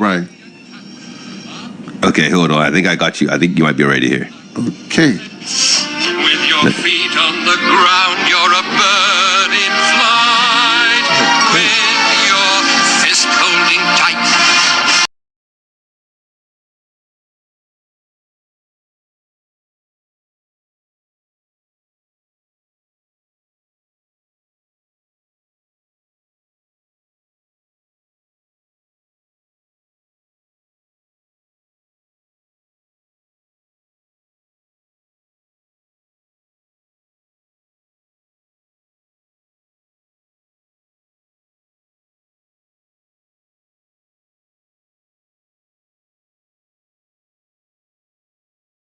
I can go home and go sleep. Okay. Okay, mate. Good. So, I'm cool. Okay, so I have a lot of things here about kites, right? Okay. Unfortunately, we're going to be into Monday, and we're going to maybe we'll convince people to still fly them. But tomorrow, I know I'm going to be there with mine from St. David's doing a ting. So, I want to read a couple of light things, right? And we have talked about the late Stuart Hayward and the Bermuda's delicate balance. Yes. Trying to balance what's the carrying capacity of a country this size? How many people can come in? Yes. How many people should we have here working? What's the, trash and recycling and all that? Right. So he wrote an article in the Bermudian magazine. Yes. In 1990. And I don't know, man. Maybe I'm just getting a nostalgic kind of age that I liked it. Right. Okay. So I'm gonna read this one to you, and I think you might. I hope our listeners like this little story. Okay. From the late Stuart Hayward. Okay. So Stuart Hayward Recollections is the series that they called, and it's called A Kite for Sylvia. Oh. One nice thing about by the way, I have a younger brother, and so anyway, if my brother heard this first line, he would say, no, he's got that the other way wrong. Like the exact... Right. Mr. Hay was wrong about my brother. Okay. One nice thing about having younger siblings is being able to make things for them. That's not me. When they're really young, you can palm off on them any project that didn't work out as planned. They need never know the difference. My sister Sylvia was born when I was already 9 years old. I started making toys for her right away. She didn't care how well they worked or if they worked at all. If I made it and I said it was for her, that was enough. She believed I could do nothing wrong. What a gift for a boy going through the ugly duckling stage of his life. I made toys for her that moved, some that made noises, some that didn't exist in the established world of known toys. She wasn't picky. Even when I made something for myself, she'd be happy if I would just let her play with it. My favorites were airborne toys. I enjoyed any device that would spend some time off the ground. The easiest airborne plaything was a ruler or a slat from the window shutters. I'd hold one of these a certain way and launch it into the air. As it flew, it would rotate and make a business-like humming sound. I think sometimes the noise was more fun than the acrobatics. Parachutes were another favorite. They sold fancy parachute toys in the stores, but the permanent, no money to spare state of my household meant either I had to do without or make my own, which I did quite nicely. A handkerchief swiped from my dad's pocket with strings from the corners tied to a stone did the job. After wrapping the stone, strings, and the chute into a tiny bundle, I would hurl the package into the air. Sometimes the bundle would neglect to unfold or become tangled. That was the time to run for cover. Even a rather small stone would hurt if it bounced on my head. This I knew from experience. But usually, the bundle would unfold at the zenith of its path and float gracefully to earth to the delight of this small boy and his adoring sister. It wasn't easy, though, to teach a 4-year-old the proper way to launch a ruler or hurl a folded parachute straight up into the air. My sister's throwing arm was powerful, but her aim was scattered. Then, too, her style of giggling wildly and hopping up and down while trying to throw ruined her launch accuracy. Yes. Window panes in the vicinity often rattled sharply from the caresses of her misguided missiles. Fortunately, none of them ever broke. The one thing Sylvia asked for that I had trouble making was a kite. Okay. I had just never learned to make kites. I guess it was natural, given my family circumstances. I didn't have an older brother to learn from, and my dad, being blind, didn't make kites either. I tried hard enough, year after year. Long after kite season was over, I'd be tying sticks together and plastering brown or newspaper onto the frame. My earliest kites never flew. It was customary for me to make my kites after the season had passed. My supplies came mostly from the lost or cast-off kites of others. Yes. There were some guys who had endless schemes for causing kites to transfer ownership. Some of these raiders did so because they couldn't afford kites of their own. Some just enjoyed the scheming more than the making and flying. I always heard guys talk about putting razor blades in place of the hummers on their kites and using them to cut the strings of other kites to send them plummeting. I never saw it in practice and suspect it was more fantasy than the facts. Truth is, we had little enough control over the direction a kite moved, oftentimes too little to guide them away from kite-eating trees. Raiding of kites wasn't my style. I knew there were sure to be kites abandoned for one reason or another. My skill was in being more persistent than the original owner in extricating a kite from its ensnarement. But this one year, with the help of my good friend Leon Spike Jones, I made 2 neat kites, one for my baby sister and one for me. I remember it was the first time my sister was old enough for just the 2 of us to go kite flying on our own.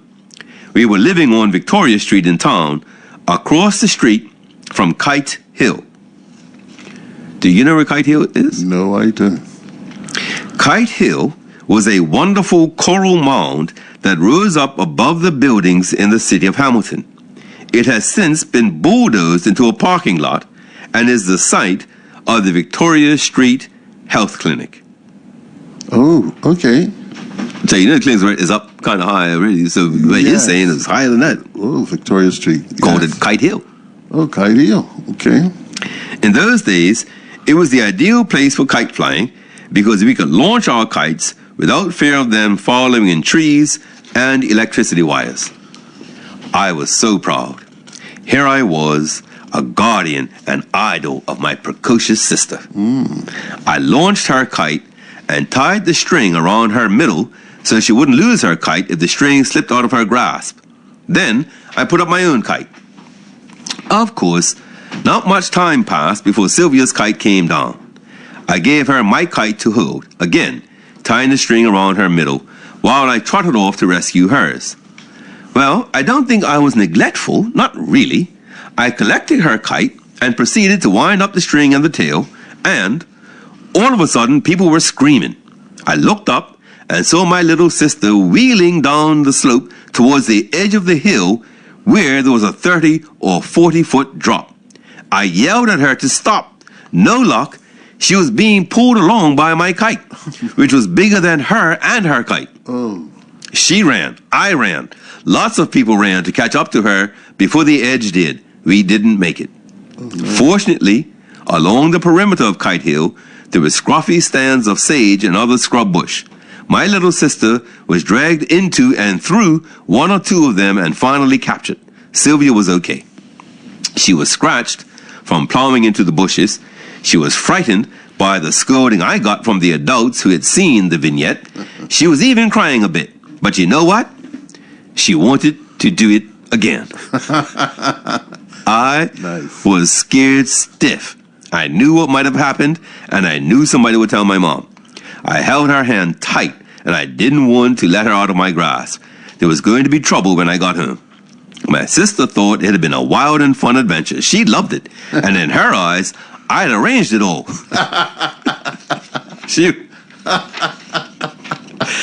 She was sure I wouldn't have let anything bad happen to her. She asked me if I would teach her how to spread her arms like wings, so next time she'd be able to careen off into the sky like a kite. What guts.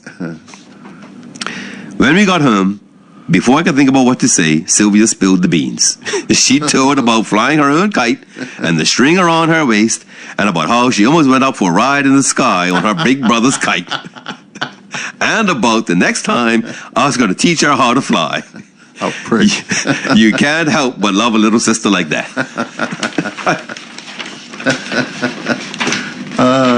You know what I'm saying? Yeah, that was nice. Yeah, man. Brother Hayward. There was an article I was reading about something else, and this thing caught, and regrettably, I forgot to write the date. But there was a notice that was in the newspaper. Okay. Ran for a couple of days. Notice is the big word. Yes. And under it, the undersigned regrets the necessity of having to close her property at Fort Hamilton, Pembroke, Bermuda, to the use of the general public. Only those persons holding a written permit would be allowed to use a portion of the said property during Easter week only for the purposes of kite flying. The property known as Windswept Cottage and the adjoining lots to the north and west thereof. Miss Nellie Tucker Smith, owner. Imagine you get written permission to fly the kite near Fort Hamilton, right? And without it, you're in trouble. Yes. So there's I have a ton of stuff. One of the things, two things that I definitely want to say. I have prepared, and I don't have the time to do it well. I'll do it. Hopefully, we'll do it as a cultural thing on Monday. Right. But I prepared stuff on 3 kite makers, and I did not want to offend the kite makers that are out there doing their thing. Right. And the picture, his kite is unique. Yes. And he's doing his thing. And I have an idea, a business idea for him, actually. I'm going to give him a call. Okay. But what I was going to say is one of the things that when I went through all of the kite stuff, so I began with an article, what year is this? 1938. Okay, there's a huge kite. That's a picture of it here, right? And the article says Bermuda's Champion Kite. Here are some pictures of Bermuda's Champion Kite. It was made by Sam Ferries, Ord Road Paget, and measured 21 feet by 11 feet. Wow. It took 3 hefty men to hold it, and the flight was witnessed by many on Good Friday. Incidentally, though the kite flying in early days had a religious significance in England, no mystic messages to spirits were attached to the Bermuda kite, as in the case in China when kites are flown.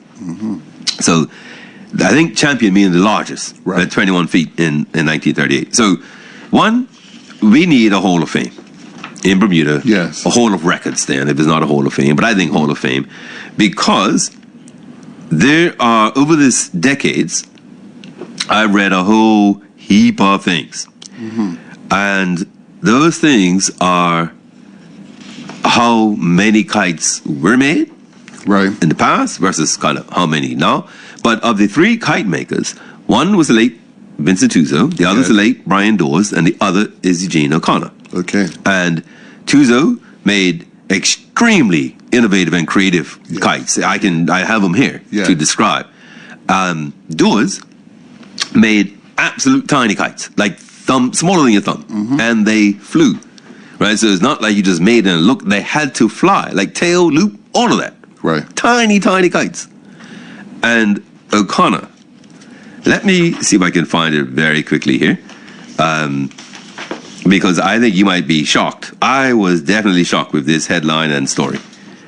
Yep, here it is. This article is from March 15th, 1969. Yes. Ready? Eugene O'Connor is surrounded by an ocean of kites at the home of his brother, Calvin O'Connor.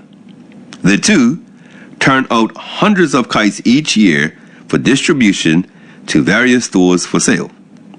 A small kite factory is the only fitting description for the mass turnout of hundreds of kites each year by brothers Calvin and Eugene O'Connor. Eugene O'Connor, who describes himself as a chief engineer, told a Royal Gazette reporter yesterday, "We have been mass producing Bermuda kites since 1945, and the highest amount put out in 1 year by us is," give me the number, Billy. Oh, what do you think? And they then say what their target is this year. What do you think is the most kites these two, actually it was a team of three of these fellows, but how many do you think the most kites they made in a season? Now, I'm going to say something that I think is ridiculous. 400 kites. Really? Yes. You are so off. Wow. I'll read it out. "We have been mass producing Bermuda kites since 1945, and the highest amount put out in 1 year by us is 1,400. Stop it. This year, our target is 1,000. And although we started a little late, we should make it," said Mr. O'Connor. "I put together all the frames with the design for different style patterns, and with an assembly line system, the colors are pasted on." Mr. O'Connor said they started making kites last weekend, so that would have been the 8th of March. So about a month, maybe? Right, yeah. 3 weeks to a month? Yeah. I thought. Mercy me. Started making kites last weekend and already have reached a half. So they made 500 kites between. Did he say last week? Wow. They made 500 kites in a week. Okay. Boasting of speed, he said, "Over the years we have developed a system, and within 4 hours we had 80 kites finished after starting last week. 4 hours, 80 kites. 4 hours. Wow. He continued, "Although we take pride in speed, we also feel equally as proud about the quality of our kites. The O'Connors use about 2,000 sticks, which are supplied by the Sheltered Workshop for the mentally and physically handicapped. The benders, made of cane rather than wire, in keeping with the safety advice, are supplied by Beacon House for the blind. All of the kite assembly is done at Eugene O'Connor's house, while the paper is put on in Calvin's house. Both men live in Pembroke." Mr. O'Connor went on to say, "We made kites prior to 1945, but not on a grand scale.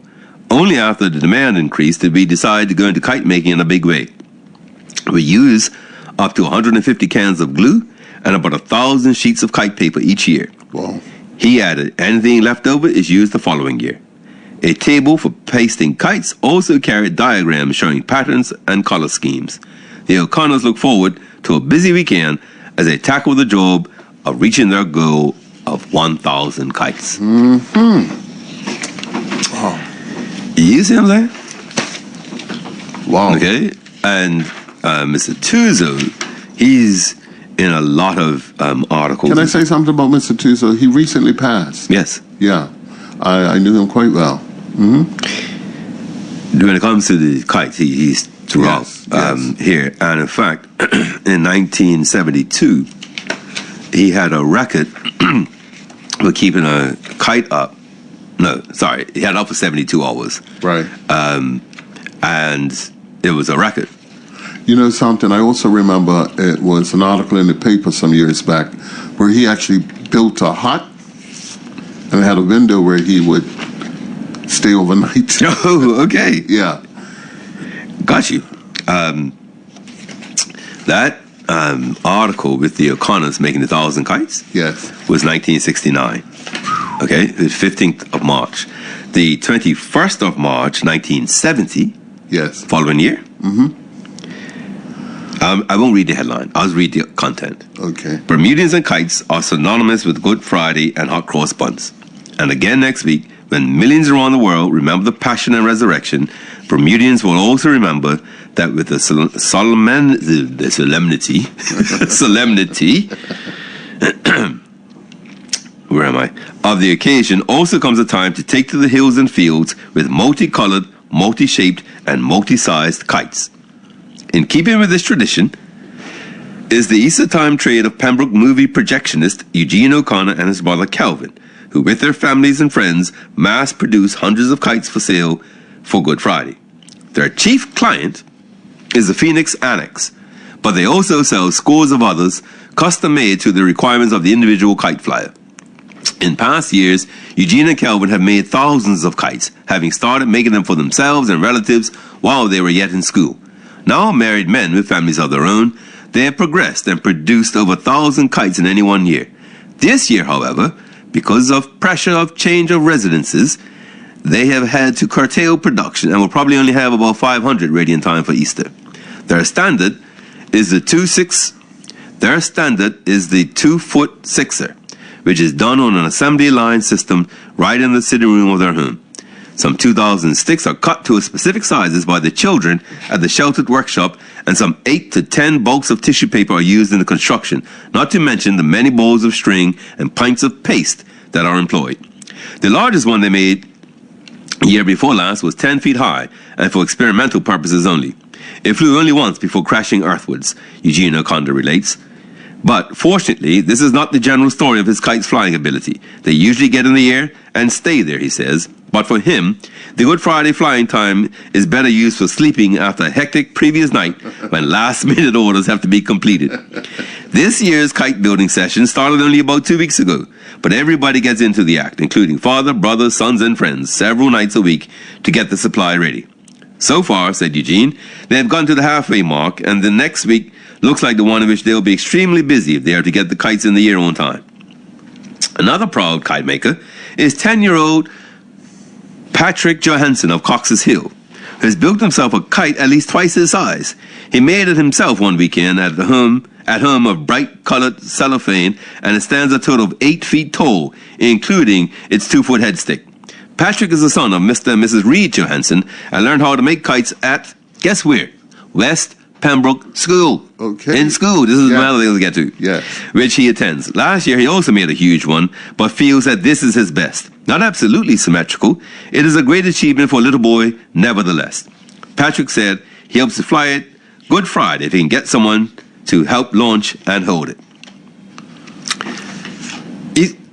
You with me? These kites, right? So our culture around kites, and what I realized is we have, so Mr. Tuzo kept the kite in the air for 72 hours. Guinness at the time said it was a record. Right. Okay. I'm looking at a picture here of him here in 1956. You're kite crazy. It'll never fly, friends told him. It flew. This was a 13-in-1 kite. You ever see? I can show you the picture. But he made 13 separate kites, right? Or 13 kites in one kite frame. What? See the individual kite? 13-in-1. The year before, he did an 8-in-1. Tuzo does miraculous. So that's all going between Tuzo, Jules, and O'Connor. Creative and innovative, mass, and tiny. Right? Like I said, there are other kite makers. Right. Okay? But Tuzo here, this one here, is 13 kites in that frame. If I didn't see it, I couldn't have even imagined it. Trust me. That's unique. That is unique. Yep. There's another headline here, 1952. Hundreds of people went to view the 24-foot kite built by Mr. Melvin Smith and his friends at Cox's Hill. This is 1952. You said 24 feet? 24 feet. Jeez. Okay. And they said it went up, but it came down. You had Tuzo's 13 kite. Look at this is yet another one from Tuzo from the following year. Young Vincent Tuzo of North Shore, Pembroke, with a giant sized kite he made for Good Friday, which was 41 inches high and 62 inches wide. 60 is 5 feet. So 41 inches high, what's that, 3.5 feet high and 6 feet wide.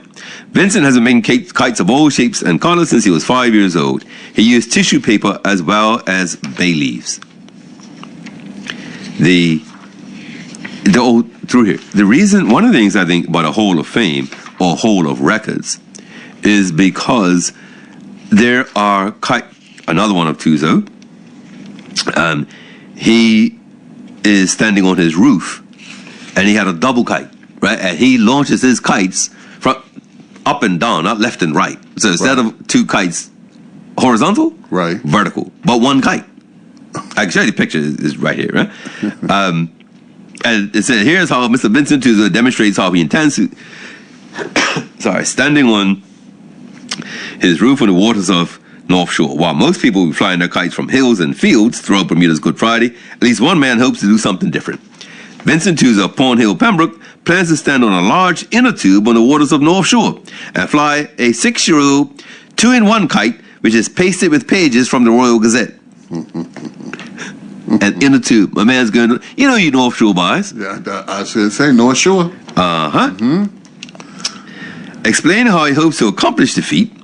My brother will be in a boat and will pitch the kite, but if there's a good breeze and the water's not too rough, I'll fly it myself. On the question of falling off the inner tube, he replied, I'm not looking forward to going for a swim as I'll be fully dressed. I plan on putting a piece of board across the top to stand on. It's going to be a little tricky, but I think I can do it. After all these years of making and flying kites, I thought I'd try something different. Mr. Tuzo, who makes kites, turned out 144 this year. The largest he has built to date was a 13-in-1 kite. Remember that one he constructed? Yes. Okay?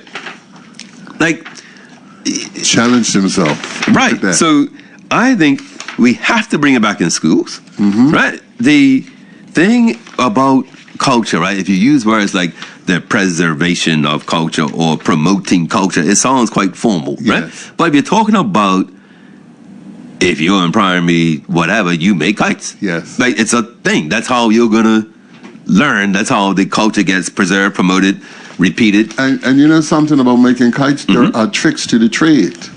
Like to get the paper to be wrinkle-free and to be tight on your kite. I've heard some stories on how you do that. I'm not going to give them away. I was just going to say, what, you keeping them? Yeah, I'm not going to give it away. No, that's trade secret. No problem. So there's I could show you who made this one. This is a 31-foot kite.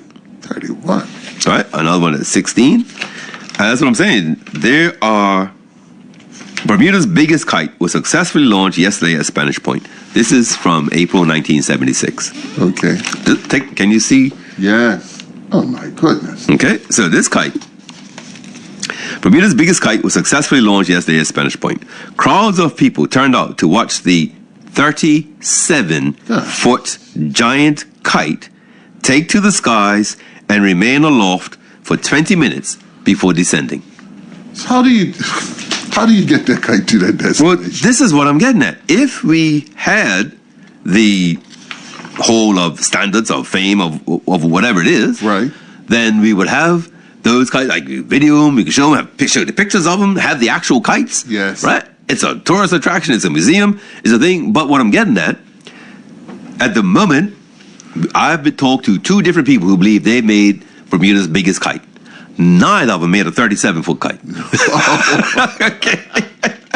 But see, they don't know. It's no record. This is what I'm saying. Yeah. Right? And it's ours, our history, our culture. We aren't doing it then, right?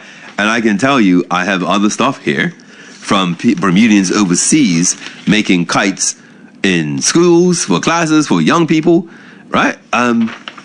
It's a brilliant, this one was just a little long. I really wanted to read it, but it's quite a long story.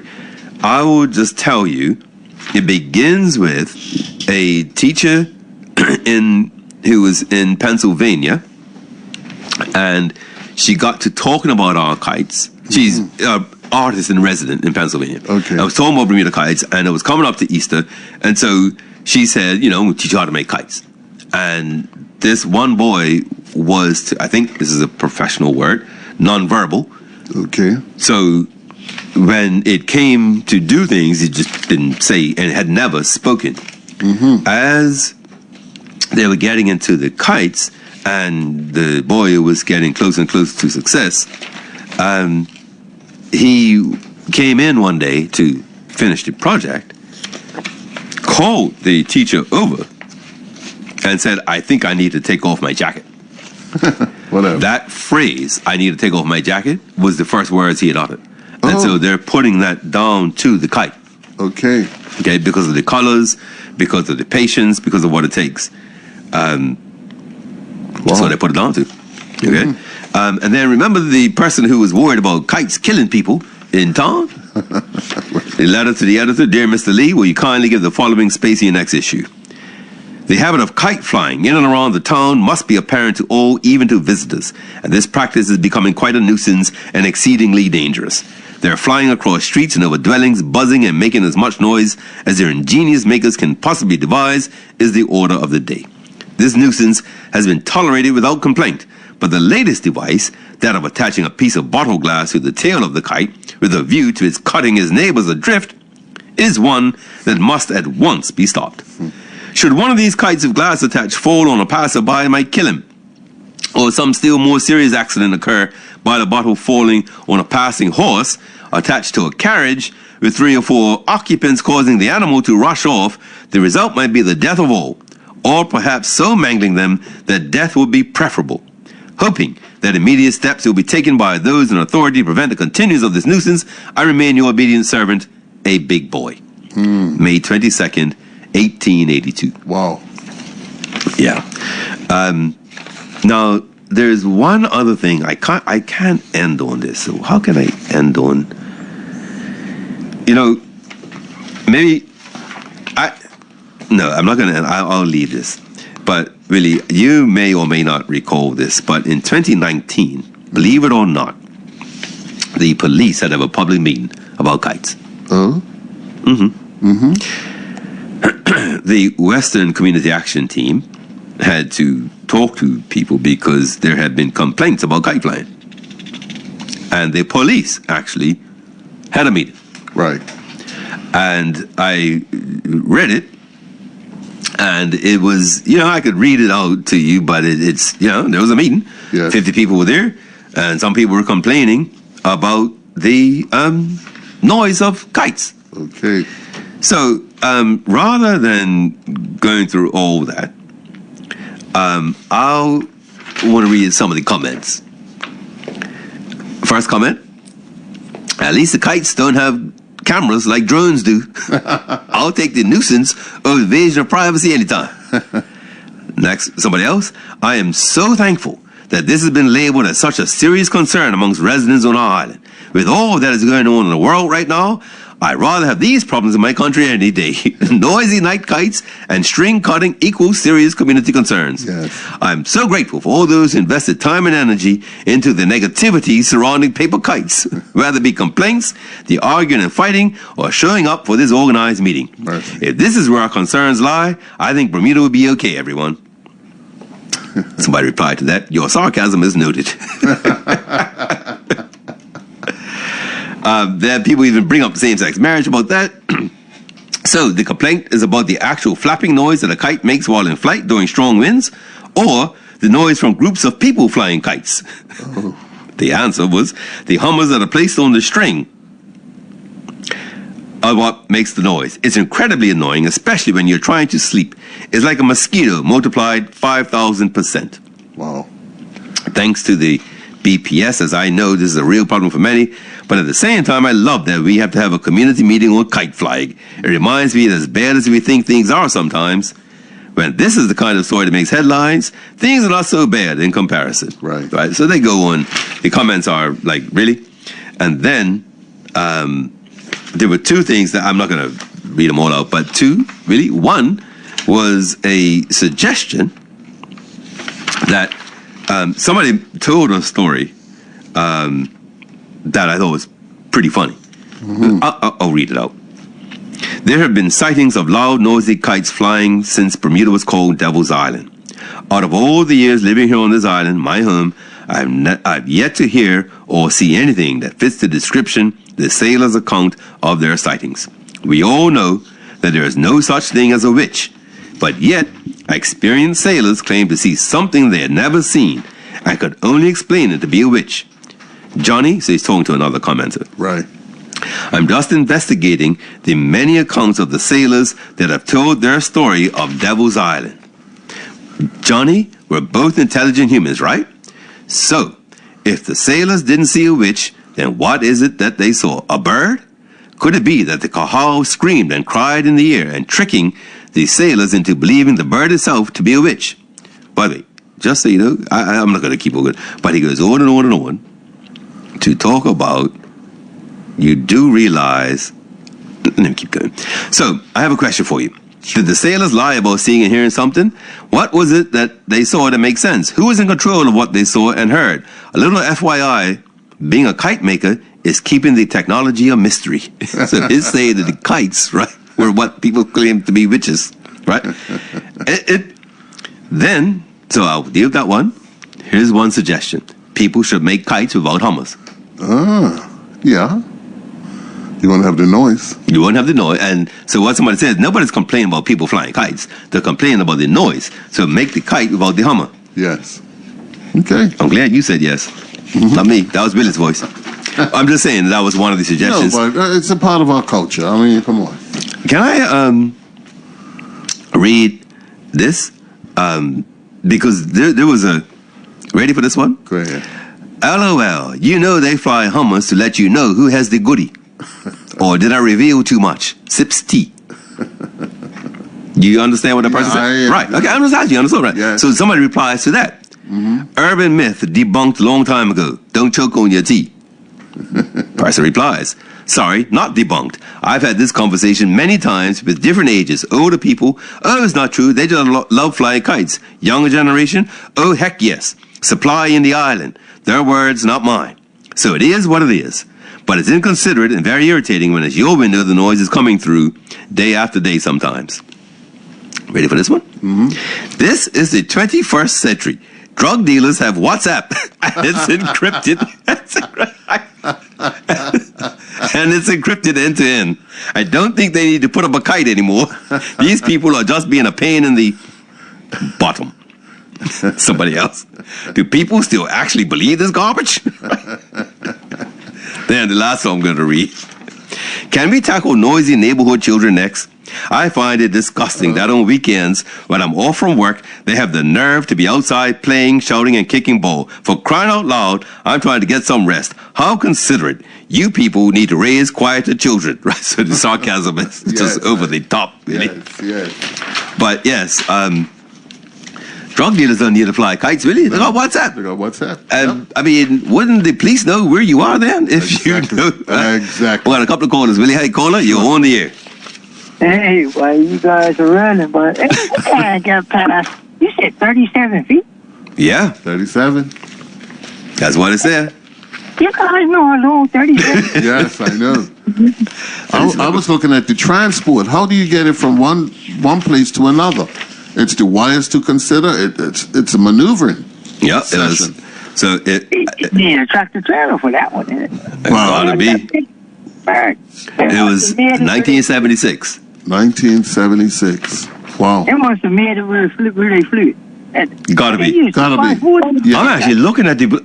Really, you could look at the stick. Well, I call it stick, but those ain't sticks. Those are poles. Wow. 2x4. Yeah, that's what it looked like, but long. Yeah, And thick. thick. Yep. Yeah, man. Geez, that's amazing.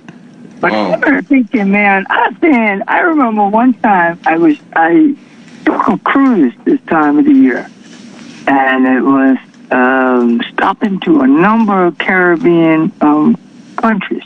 I think the one that makes a lot of stops for about 2 weeks. Yes. And everywhere I went, man, I said, well, I do what the weirdest kite was unique. Oh, Probably is unique in that it's more colorful. Right. But the same style of kite is made all over the Caribbean. you're telling me something. Okay. I saw some guys I on a was video. stopping, and I Oh, was wow. even helping children to fly them and read them. I was showing them some Bermuda tricks. Yes. How to get the hammer to ladder and all that. Oh, yeah? How to blow the stick and, because they make them like simple. They don't exaggerate things like we do. Yeah. That's like comparing gumbass to these things kids to Yeah. I got you.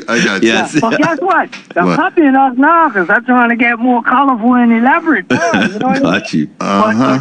But, I don't know about the kite thing, but I got a kick out of that. Even down as far as Aruba, Oh, wow. they were flying kites like ours. Like ours. Okay. I couldn't believe it, man. Yeah, I never forgot that. I never forgot that. Oh, but okay. my most proudest moment is the Royal Gazette did a photograph of me and my son assisting Swan's Running Club at Pembroke Youth Center. Every year I was the coach of Swan's Running Club then, but every year we used to organize a kite making event where we'd invite all the kids from Middletown or wherever surrounding area that we thought may not have access to kites. And we'd all make kites all night with them, have hot cross buns and everything. Okay. Something nice Swan's Running Club. I'm not even sure if they still do it, but Let me tell you, I think I might have tradition going. Was this the late 80s, mid 80s? Yeah. Right? Yeah, I think you know what? When you start, I think I remember that because I'll tell you why. There's something here from 77 where Bowes Island Community Club was doing something. There's a few clubs in here where, like, over the years, I've seen them work with young people. So yeah, I think I might have to bring that one in for Monday. An event right up into almost 2000, and maybe over the 2000s. Okay. But it was going on for years because I did it mostly in the 90s, I think, from the late 80s, maybe into the 90s. But it was a big thing because, like I said, there was a lot of emphasis on keeping the tradition alive. Exactly. Okay. Yes. The front hint of it dying out. Mm-hmm. We was like, man, No, I'll tell you, doing this research was challenging for me. Like, it inspired me to say, all right, next year, this has got to be in the schools. The parish councils, I'm going to try to talk to the other parish councils. We're going to run competitions for the longest, even in college weeks, right? Yeah. I was reading American students here for college weeks had a competition about keeping a kite up the longest. You could have a team of up to 4, right? They were given the kite, but they won up to $500 for the team that kept the kite up the longest. No, there's type of things that the right incentive to keep it alive, Yep. Yes. For real. I personally think it's a bit of an insult when I see people or see Bermuda kites in the air. I know. Well, That's what I'm saying. It was tough reading. It was very tough reading some of this stuff. Because, as an example, they interview Ward Young, the late Ward Young. And there's an article where, I'll have to find it, but he talked about how many people he used to hire to make kites, and then how many people he needed to hire by the time they were interviewing him. And it was a huge drop-off. And when I read that, I said, no, we can't just let it die. We got to do something. Well, I know Glenn and, what's his name? Now, what's that guy's name? She just left me upside my head. He makes kites, man. He makes a lot of kites. This is like the new Tuzo. Oh, good. Okay. And that guy, I know he coming on Glenn show quite a bit. He used to run May 24th back in the day. Jeez, man. Racing. Wow, man. Okay, that's fine. But he used to make them anyway, and he was trying to keep it going a couple of years ago, too. You know what I mean? Yep. But we can't let Exactly. We all got to kick in. That's what I'm saying. The parish councils, the schools, we got to do, we got to get them back. On the racket, I hate birds, okay? That type of question. They get in the way and they don't have no discipline. No discipline. None whatsoever, okay? Get rid of your birdies. I don't want to see no birdies tomorrow. Yeah, I saw a young man, he was talking about, yeah, man, look at this here. See, I was spending time with my kids, man. I said, look, you know, when you spend some right time with your kids, like, make a kite. And there we go. There you go. That's right. You know, That's can't right. want to make some little kite, yeah, about a bird. There you go. And, you know, that's valiant of you, but, like, you know, if you really want to send me one, Right. maybe, you know, show your kid how to make a tradition. There we go. There you go. That's how you keep it going, man. Yes, sir. I certainly did it with my son, man. Like I said, I even took him places where he was making them. Yeah, man. Okay. But anyway, All right. You have a great holiday. Yes, sir. you too, man. All right. Take care. All right. I don't need too many hot cold No, too late. I'm going to take a jog right now. So You ready? Too late. Okay. Take care. Catch you later. All right. Okay. Hi, caller. You on the air? Hello, caller. Yes, I'm on here. Yes, you are. Great. Ronaldo Bean is the man that Mike Watson was looking for. Yeah. Yes, Bean. Okay. Thank you. Thank And you. every time I think of flying a kite, I know really couldn't relate to this here. Yes. One day my mother watched me make this kite for a long time, sharp kite. My Yes. uniform, cut up her shoots and stuff that I didn't get permission for. Anyway, when fly the kite, came back home crying. She said, what happened? Where's your kite? Right. I said, stupid kite. Well, I took the biggest rock that I had, tied it up in the air, came straight back and hit me right in my head. Oh, no. Big Santa stick. I lost interest for kites after that. Santa stick, I crashed that game so bad. I know you can relate to that here. Kites don't want to fly, man. Absolutely. All right. All right. Yeah. I asked the young lady, tell me something. Tomorrow's Good Friday. Yeah? Yes. If I'm not good, wouldn't it still be a Good Friday? That's between you and your maker. Yes. I'm coming back tomorrow. Yes. All right. Thank you. All right. You take care. Enjoy it, see? All You right, have a good one. Mike, Yes, fly sir. your kite, bye. All All right. right, then. Hello, caller. You're on the air. I thought Mike was going to tell us the story of a horse that flied. Oh. Oh, A horse good. that flew. Really? Yeah, Mike must have that story somewhere. Listen, the hill on Victoria Street Yes. that somebody Yes. mentioned in the Stuart story. Hayward. Yeah. Yeah, they also call that hill Christen's Hill, Oh. Okay. right? Yeah. And the guy to talk to about that, believe it or not, is Bishop Vernon G. Lamb. Okay. Okay. He lived in the city, and he often talks about flying kites on that hill in his sermons. Yeah. Okay. And he will keep you interested, I think, and entertained for a good half an hour. Okay. Talking about kites and other activities in that area. He Right. lived right there. Okay. They might be the Yeah. same age as But- the Haywards. yeah. Yes. But listen, why don't we think international? Why don't we get maybe 10 of our top kite makers who are still surviving, Yes. get them all to come together for a type of festival one year, and put it in a place like the Royal Gazette building where everybody can get in there Yes. to do their kite making and exhibitions and whatnot. They can start extra early to get the number of kites they need individually to make their money, Yes. but then come together to see what they can create together.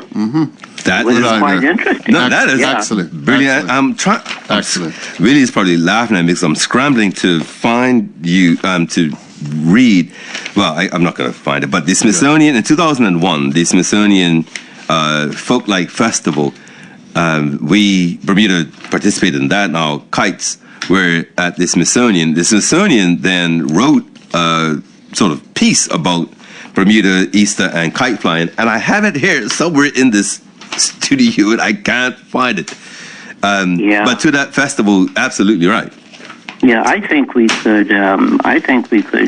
Get some international attention there from Yeah. television and whatnot. Yes. Everybody has a camera these days. For Yes. sure. They could put it together and put some type of something together and make it, Bermuda's story. Yeah. Absolutely right. That's No, I good. appreciate that. I actually Good made a idea. note of that. Yep. Yeah. The other thing about noise is people can adjust their hummers to different sizes rather than Yeah, have the full yes. size, reduce them, and see if they would be interested in helping out.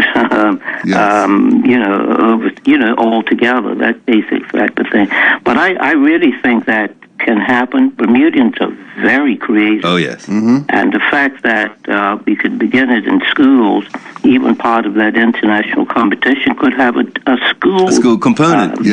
Component to it, you know, and really make it super big, Yes. And the guy who doesn't like birdies, That's Willie.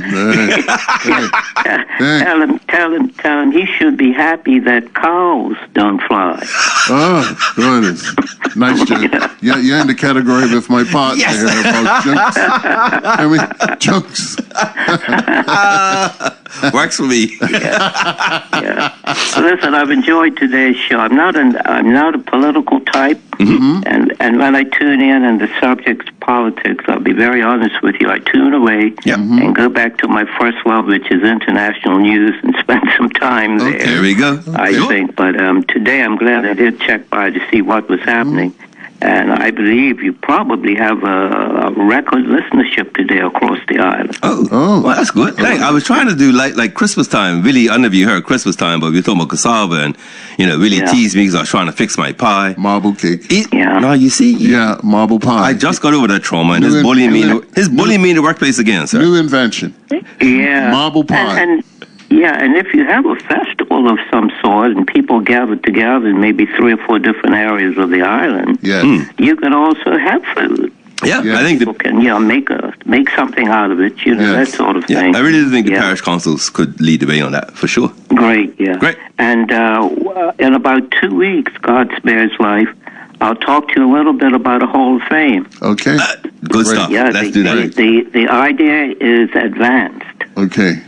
Advanced. I think you'd like this idea. I've been looking for somewhere to release the story. Okay. And my MP is the only person who knows of my plan. Gotcha. Okay. So I'll hold it in about 2 weeks. You could give me a shout, and we may be able to announce it on your show. Okay. Sounds good. Because I think I could be quite visual about the concept and the idea. Okay. Take care. Thanks for calling. You have a good holiday. God bless and a happy Easter to you. God bless. Okay, bye-bye. Hi, caller. You're on the air. Good afternoon, Corey. Good afternoon. Corey, they used to do the kite contest in school and other places That's what I thought. Time ago. It would be good if you and your council can get together with these children. And it used to also be a codfish competition, codfish cakes competition. Yeah. Okay. No, really? Yeah. I'll be a judge. You don't behave. Exactly. Thank you. I'm glad you. Really, you don't want no bird kite. No, I hope you got the flour and the wood and all that in the floor. Because my children, one of the rooms I had to step over there and go look for the flour for my hot cross bun. Yes. I got it all in the boys' room. Kites. So you see. That was so much family. Yes. I mean, it was clean, good fun, and I'm glad to hear you speaking about trying to bring that back because these children will get off that electrical stuff. Exactly. Yes. Let them use the brain. And creation. Yes. Because we take Willie and teach him how to make a real kite. Hello. Excuse me? I'm from North Shore, I know you better know how to you better believe it. Too, so didn't stay too far away from me. Excuse me? That's right. Even if you take the pedal sticks. Yes. Well, I made a lot of boxes. No, I'm talking about. You know what I'm talking about. Okay. Yes. You know I do. So you guys have a blessed Easter. Yes, you as well. Yes, happy resurrection. Thank you, and the same to you. Thank you. So really, on this Smithsonian, folk, it's 4:30. I just want this thing about the kite, right? Right. This is what they say. Kite flying, which is a benign child's play in most places, okay? Yes. So what I mean by benign is you don't even think about it. It's just, fly a kite, right? Blowing bubbles, right? They're not saying it takes much to do it. Right. Okay? So In most places, right, a benign child's play had serious educational value here. This is the Smithsonian. Okay. So let me read this properly, what it says. Kite flying, benign child's play in most places, had serious educational value here, teaching children to adapt materials, designs, and techniques to wind currents, a particularly useful talent on the high seas. Yes. Right? So they go on Good Friday. The body's understanding of the island's possibilities. The same can be said for the leisure time tradition like kite flying. Kite maker and flyer Vincent Tuzo is praised as the kite king for his expertise. For weeks before the beginning of Easter holiday, his workshop is a flurry of activity. Under a kaleidoscope canopy of tissue paper, kites, parents and children place orders in anticipation of the traditional Good Friday kite flying picnics. In making kites and flying them, Tuzo displays an impressive knowledge of the island's materials and the wind's moods. Wading waist deep in the Warwick Marsh, he collects pawn sticks for making kites that fly when the wind offers only the faintest of breaths. Up on his roof, Tuzo, kite and wind perform a dance that is both flirtation and a contest to keep the kite floating above the trees. Wow. That's the Smithsonian, right? Yes. Talking about how we do. We got one more caller, Billy. Hi, caller, you're on the air. Hey guys, I finally got through. Sorry, but Hey, yeah. how are you? Finally got through too. Yes. Hey, listen, you're talking about them records, right? Yes. Although you try to send a record for the news kites out long. Well, just mine and him. We got the contest between us. No, but listen to me. The kite is not built to stay up in that weather. It's not waterproof, okay? Okay. It's bulletproof. That's for sure. It's drop proof. You dropped it. I never seen that. You saw how rough it can be treated. That's what I'm saying. You dropped it. But you have a sunny day, you're going to have a damp night, and it'll come down. It'll Okay. the paper Sunny day, damp night. Hold on, you just said that. Wait a minute. And I think some technology went into that so that, people can't complain about that particular kite being up all night. Okay. Oh, got you. But hold on 1 minute. You don't need the Lord to come around and then Right. the kite down. That's You'd true. rather be good. Yeah, got you. Yes. Okay? Now, hold on, before you run on. You said something so fast. I never heard before. Sunny day means damp night? Where that? You check it out. I believe. No, hold on. You're from St. Dave, so I don't doubt you at all. I'm just saying. Tonight. You don't doubt me. You look. You go and get out there tonight around about 12 o'clock tonight. Right. Really be on his way home. Well, Yeah. really know all about that. Right. Exactly. Thanks for that. Hey, one more thing, right? Thank you so much for the kites, man. Absolutely. Thank you.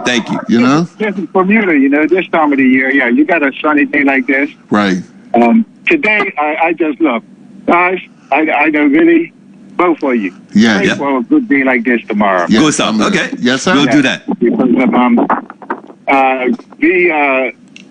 we are blessed in this country, and we this are. tradition of flying kites, man. Yeah. I'm doing all I can. I just left earlier today. I was up to 7-Day church at Devonshire doing a demonstration. Okay. On the kite, and I've done it down the school earlier this week. Okay. And I've done it on Monday. Oh my! What? I'm loving this tradition keeper. Yes. Monday. I guess you're very good idea. Yes. That's our guess.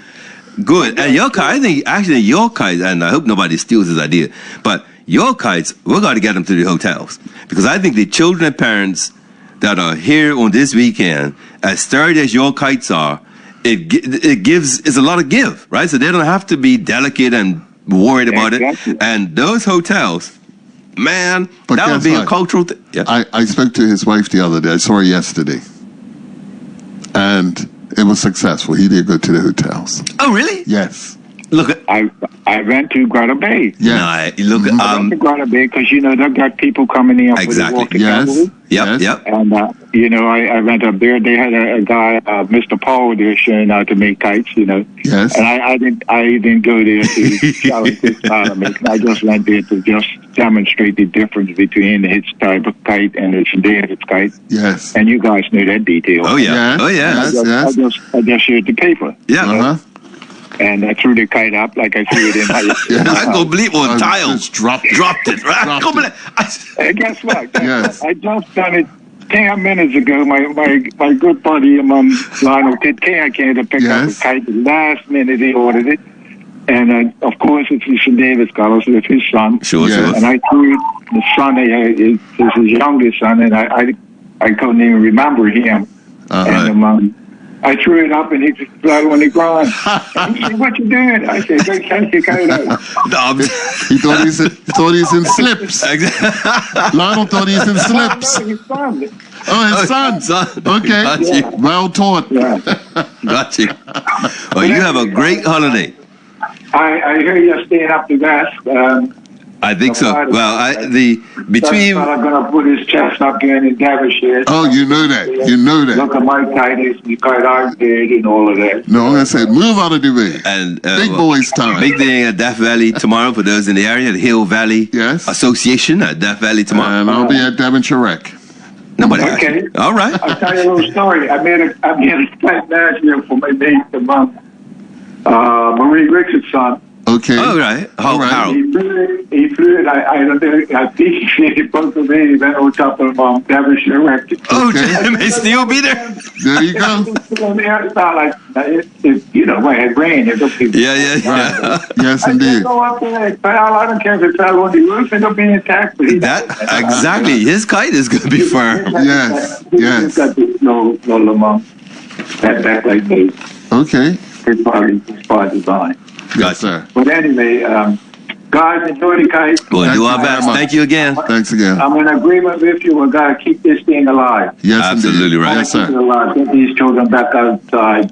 Away from the thing on the Screens and all that electronic stuff. Yeah, exactly. Yeah. This is one of the favorite times of my growing up. This and Guy Fawkes. We can't get Guy Fawkes back for No, probably not. But yeah. Guy showing Tiny Might and Brown Fires. And that went young man. That was the older guy. Okay. Corey wouldn't know nothing about No, that. sir. Right. Angel. Right. I'm an angel. Right. All right. Okay, guys. Take care. Take care. Thanks again. All right. Really, it's 4:35. Wow. So can I just share one little joke with you? Sure. Okay. Do you see? I just want you to just see right here, right? Uh-huh. So I just showed Billy a picture and an article for the Gazette from 1978. Okay. And in it, it's Eugene O'Connor, and he has some young people around him showing them how to make kites. And these are girl guides. Right. Okay. And I just want to, this is just one of those things that when I'm down the rabbit hole, I just like the corner of my eye. Yes. Right? So this article and picture that you're looking at right here, I'll read it. Kites, paper, string, and frames have replaced much of Mr. Eugene O'Connor's living room area since he began making batches of the Good Friday flyers several months ago. He's been making kites commercially with his brother Kelvin since he was in his teens. This year, the two brothers volunteered to teach young Bermudians involved with the Girl Guides, Department of Youth and Sport, several youth centers, and pupils at various schools. I'm afraid that many young people don't know how to make a good Bermuda kite, and I wanted to teach them the proper way so they'd be durable, said Mr. Eugene O'Connor. I think that constructing these kites is good for a youngster, as it lets them be creative. I also believe that Bermudians should fly Bermuda kites instead of those pre-made ones. Our picture shows Mr. Eugene O'Connor Wright and his brother Kelvin surrounded by children eager to learn their tricks and techniques. In the rear, holding several kites, is Mrs. Sheila O'Connor, who also teaches kite-making classes. Okay. Just hear me out. The article right next to this is about young people. And it says, the headline, 3 expelled. Now, when I tell this story, right, it's interesting that right here is a story about young people doing something positive, being trained and taught by a tradition bearer, right, by someone, right? This 3 people who were expelled, right, and you heard this Girl Guides, Department of Health, Youth, Sport. Listen to this article. 3 girls at the Bermuda High School, Pembroke, have been expelled for possessing drugs while at school, it was revealed yesterday. Wow. Mr. John Delaney, principal, said the drug involved was marijuana, but declined to say if the 3 girls, ready for this? Right. Aged 12 and 15 were found smoking it. Wow. Wow. So they had it, but he wouldn't say whether they were smoking or had it, just in possession. I hope it's a very small problem at the school, he said. To our knowledge, it is a problem which has only affected 3 pupils. We have taken action by expelling them, and no further comment is appropriate. Mr. Delaney said in writing yesterday to all parents of the some 570 about the, so then the rogues that talked to the police, and they said the facts are known to the police. So it's almost as if the Gazette is saying, do something positive with them or this is going to happen. Like it just because there wasn't even a line written separating the articles. If you didn't know better, you'd think it was all one article, the way it was laid out. So it's interesting. All right, Billy, it's 4:38. We really are beyond the time. You know, and it's been worth it. Yeah, I definitely agree. Everyone, please have a great Good Friday, a good holiday weekend, and Easter. And we are, Billy is pointing to the, you know something? Good day, caller. Billy has said you are the last caller. I'm so glad you guys are so hard to get. Wow. I'm Mr. Bean. I've been giving you... Okay. Yeah. I'm so glad. Yeah. I'm so glad. You know what? Take your time. Yeah. Take your time. Take your time. Okay. But I'm enjoying your show. As always.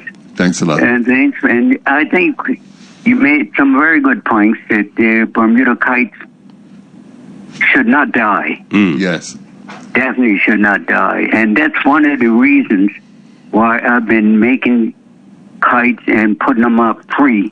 Because I wanted to stay in. I want the kids to enjoy. Not the adults already been through all of this stuff here. Right. But I'm very happy. But I heard you say something, and I want to let you know that I was the guy that made many kites for the tourists, and I was also the one that had the longest kite out of the college students. Okay. That was you then. Okay. It was me. Okay. Excellent. Thank you for that, because let me, the amount of articles, I wasn't even, I didn't even know that there was a contest amongst the college students. So I was learning it, reading it for this, and then when, like, that, no, Mr. B, don't take this the wrong way, okay? What I'm about to say. But really, a lot of the pictures of the paper, girls were in bikinis. They were flying them on the beach, right? And there were teams of 3 or 4, right? And so I'm looking at this. We had as much as 5 teams. Okay. You see what I'm saying? Yes. Exactly. And sometimes they went overnight, right? Oh, yes. Well, I was the one that had to be the judge. Exactly. And they said, I think there was one rule. No, go, because they could tether the street, but they had to bring the thing they're going to tether it to, right? And it was, wow, that was you. They couldn't tie it. They had to hold it the full time. Okay. Okay. They were, like, John would be second. And this guy could go get his dinner, go dance or whatever he wants. Okay. And his other partner supposed to be there at a certain time to carry the kite on. Okay. Yes. Oh, wow. I can remember 2 kites in the last competition, and so happened the wind changed. And these kites were coming down slow. The one that came down last. One? They were coming down together, but the one that hit the ground last was the one that won. The winner. There you go. And Matt, what the prizes were? Like maybe $100, $150, or was it was cash prizes? No. They gave them a trip back to Bermuda, but they still had, I think they still paid for they had a free trip coming back. The airplane was paid for, but they paid the hotel. Okay. We could do this again. We got Bermuda Air now. We must be able to do this now. Yes. So the trip was paid for, but they paid on board and. I got you. Okay. You got me? Yep. And it was a lot of fun back then. And I sent a picture to Glenn. Right. It was a 13-foot kite that I made for tourism, and it was this was a pretty decorated kite, because most of them big kites are one ugly looking colors. They're not multicolored. Yes. They make these 30-footers, 20s and all that there. But it's not like the 15-footer or 13-footer that I made. Got you. It was 1,000 patches. Mercy me. Wow. Oh no, you're right. I have not seen. You're right. I've seen pictures of the 38 foot. Not like that. You're absolutely right. Okay. Really? Well, that many? That's how I made those kites. Yeah, you look on. I sent Leon didn't scratch it out, but I sent him a picture of a kite on Elbow Beach, and the kite was multicolors. And like I said, my kites were like more than 1,000 patches. Some of That is, I'm gonna tell you. yes. In fact, serious. I made this big one at Patrick Prime. At that time, was called Ordward School. Okay. At that time, but I made this big kite down there in the auditorium, and the teachers were very happy and excited about it because they took the children in different days while we were doing it. We did it nice, right? That is, Yes. And they would bring them in the day to see the progress of this kite. man. And it was really exciting for these kids and things like that there. And that's one of the reasons why I'm still in it. My father taught me, it's been 70 years. I'm 83, and I was 8 years old when I made my first kite with my father watching me. Okay. Yeah. Wow. And he died 1 month after that kite was made on the same day day before my youngest sister turned 1. Okay. Yeah. But however, I had learned the kite, and then Tuso, who is my cousin, was one of the best in Bermuda. Yes. I would never even come close to him because he was really one of the best. But you And seen he your had kites to look- being? How could you say? Sorry? Okay, no, I'm sorry. I shouldn't have interrupted you, but you are all of that, and you're saying you're not close to Tuzo? Yes. Okay, I'll take your word. It's your family, but wow. Because he did many more kites.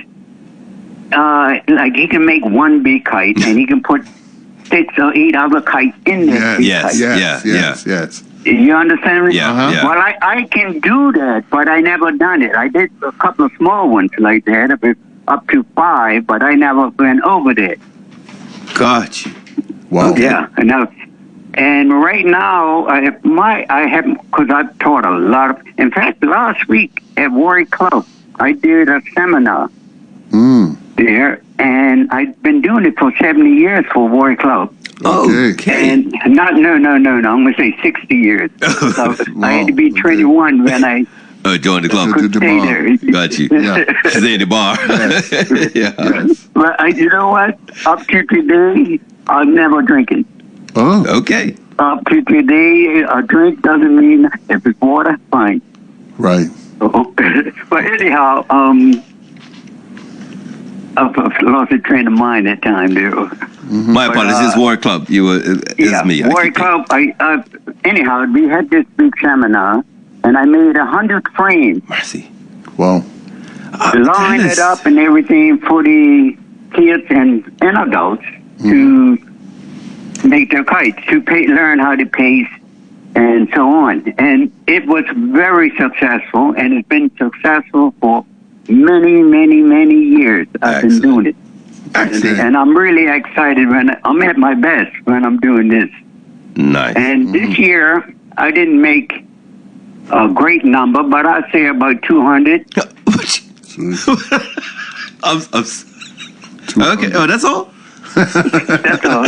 Okay, that's all. Yeah, light year. But I look at it, I started late this year. I started, I think I started in end of January. I think the last week in January, I started making it. And I was looking at, because I'm not as fast as I used to, so I was looking at doing 4 or 5 kites a day. And this covered my time. And this, because I don't race anymore. One time ago, I used 4 or to 5 race. is not race. It's being. You're taking a lot of your life for granted here. I got more. 4 or 5 a day is not racing. Wow. Well, I used to do a lot more than that. I used to do a lot more than that. Okay, But, I got so you. I'm just relaxing at 4 or 5 a day. I go to my garden. I do a lot of things. Wow. Okay. So I'm enjoying it fully. You know what I mean? Absolutely. My wife, she used to kick up when she made fish cakes the night before Good Friday. Right. And I eat half of them. While you're up there, cut. My type of guy. But this year, she made yesterday. She made them. Okay. Okay. Taking no Man, chances. I've been into them. I've been into them today, and I got plenty for tomorrow. Oh, good. There Okay. you go. Enjoy. Yeah. Good stuff. Yes.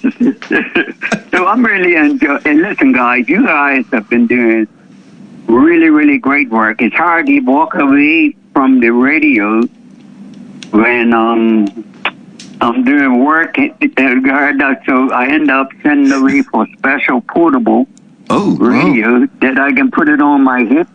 Oh. And well, thank you. I can carry on my garden, everything. And I've got you guys with me. Yes. Good. My daughter bought in this special radio, which I'm quite happy. Okay. With it. But guys, I still got, oh, by the way, many of the kites that you guys are giving away, I'm going to say it's about, because some people said they're coming later to get them.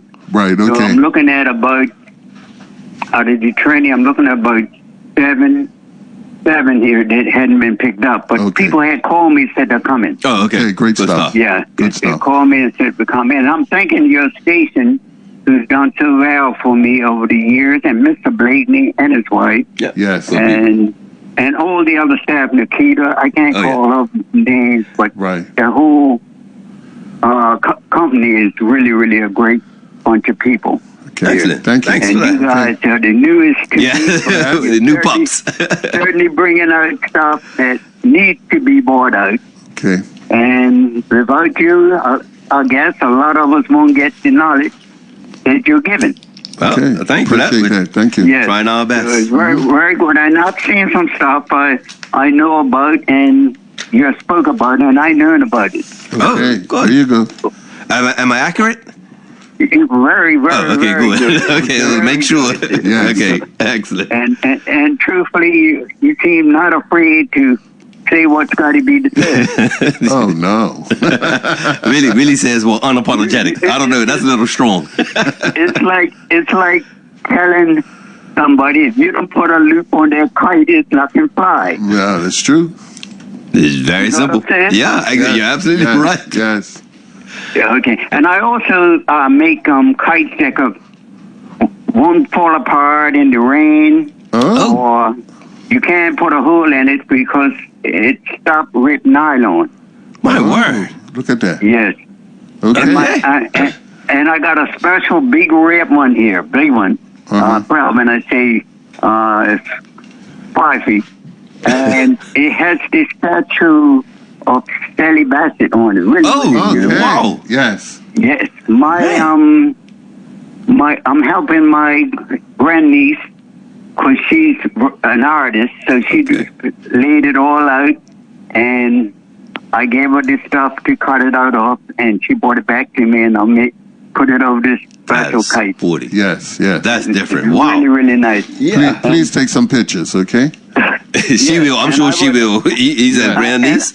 In fact, we're going to fly it at, I fly my kite every year at Aspen Park. Okay. Okay. I go to Aspen Park, and I have, in fact, my good friend Mike was on earlier. Yeah. I've been trying to get on before Mike. His special key. Okay. No, I give him respect. Yes, Got yes. Good But stuff. anyhow, I fly there and I help everybody, tourists, everybody that needs help and patch up their kites. I'm there for the glory of. I get there 7 o'clock in the morning, set up my tent, and people come to there because I take a few kites there. If they want to buy them up there, they can. Right. And then, but I try to do my best to keep this thing going, and I'm enjoying it, really, fully enjoying it. Okay. But many thanks Thank you. to Mr. Blakeney and you guys. Thank you for this call. We're glad you called. I couldn't get in, but I was, Not today. We might miss you on Monday, but today is the day we had to talk to you. Yeah, we're glad you did. I appreciate it. Listen, one other thing I was saying, I heard a gentleman, I didn't know him, but he said something about, he was talking on your radio station early in the morning about St. David's kite. Yes. Different from... Yep.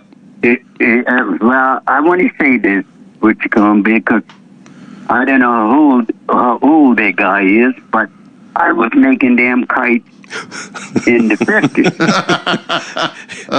I'll tell you. I ain't saying nothing.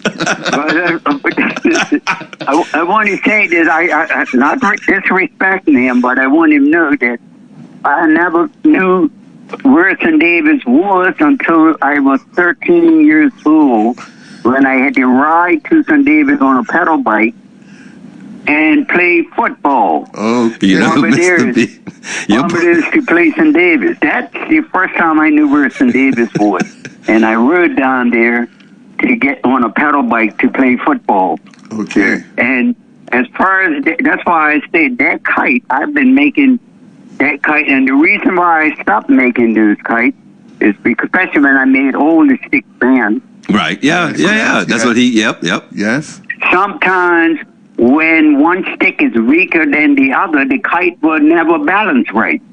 Okay. Mercy me. That's scientific. But let me just ask you one little question. Did you say you rode to St. David's, then played 90 minutes of football, and then had to ride back up? Yes, that was. Hey, listen, we had no motor vehicle. Oh no, but I get it. But I'm just saying. I knocked off the 12 o'clock in the Thursday afternoon. Knocked off 12 o'clock, and we guys would get together starting from work. We're going to St. David's, and we'd be down there for the 1:30 game. Okay. Wow. We're riding from work to then playing the game and then riding back up. Wow. Yes, and I'm going to tell you something else, too, that I used to do. Play St. David's or St. George's. After I played the game, I was getting ready for football. I'd be running back. What?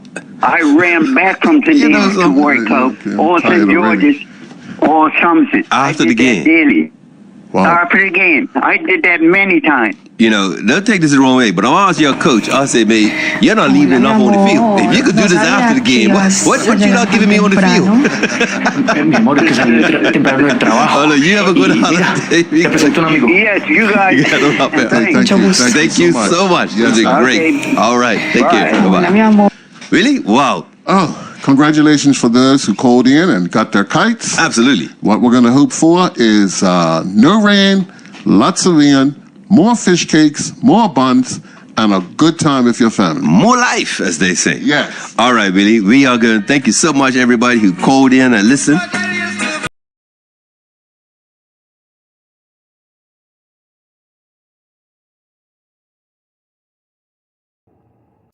Bermuda Live on YouTube. Subscribe now.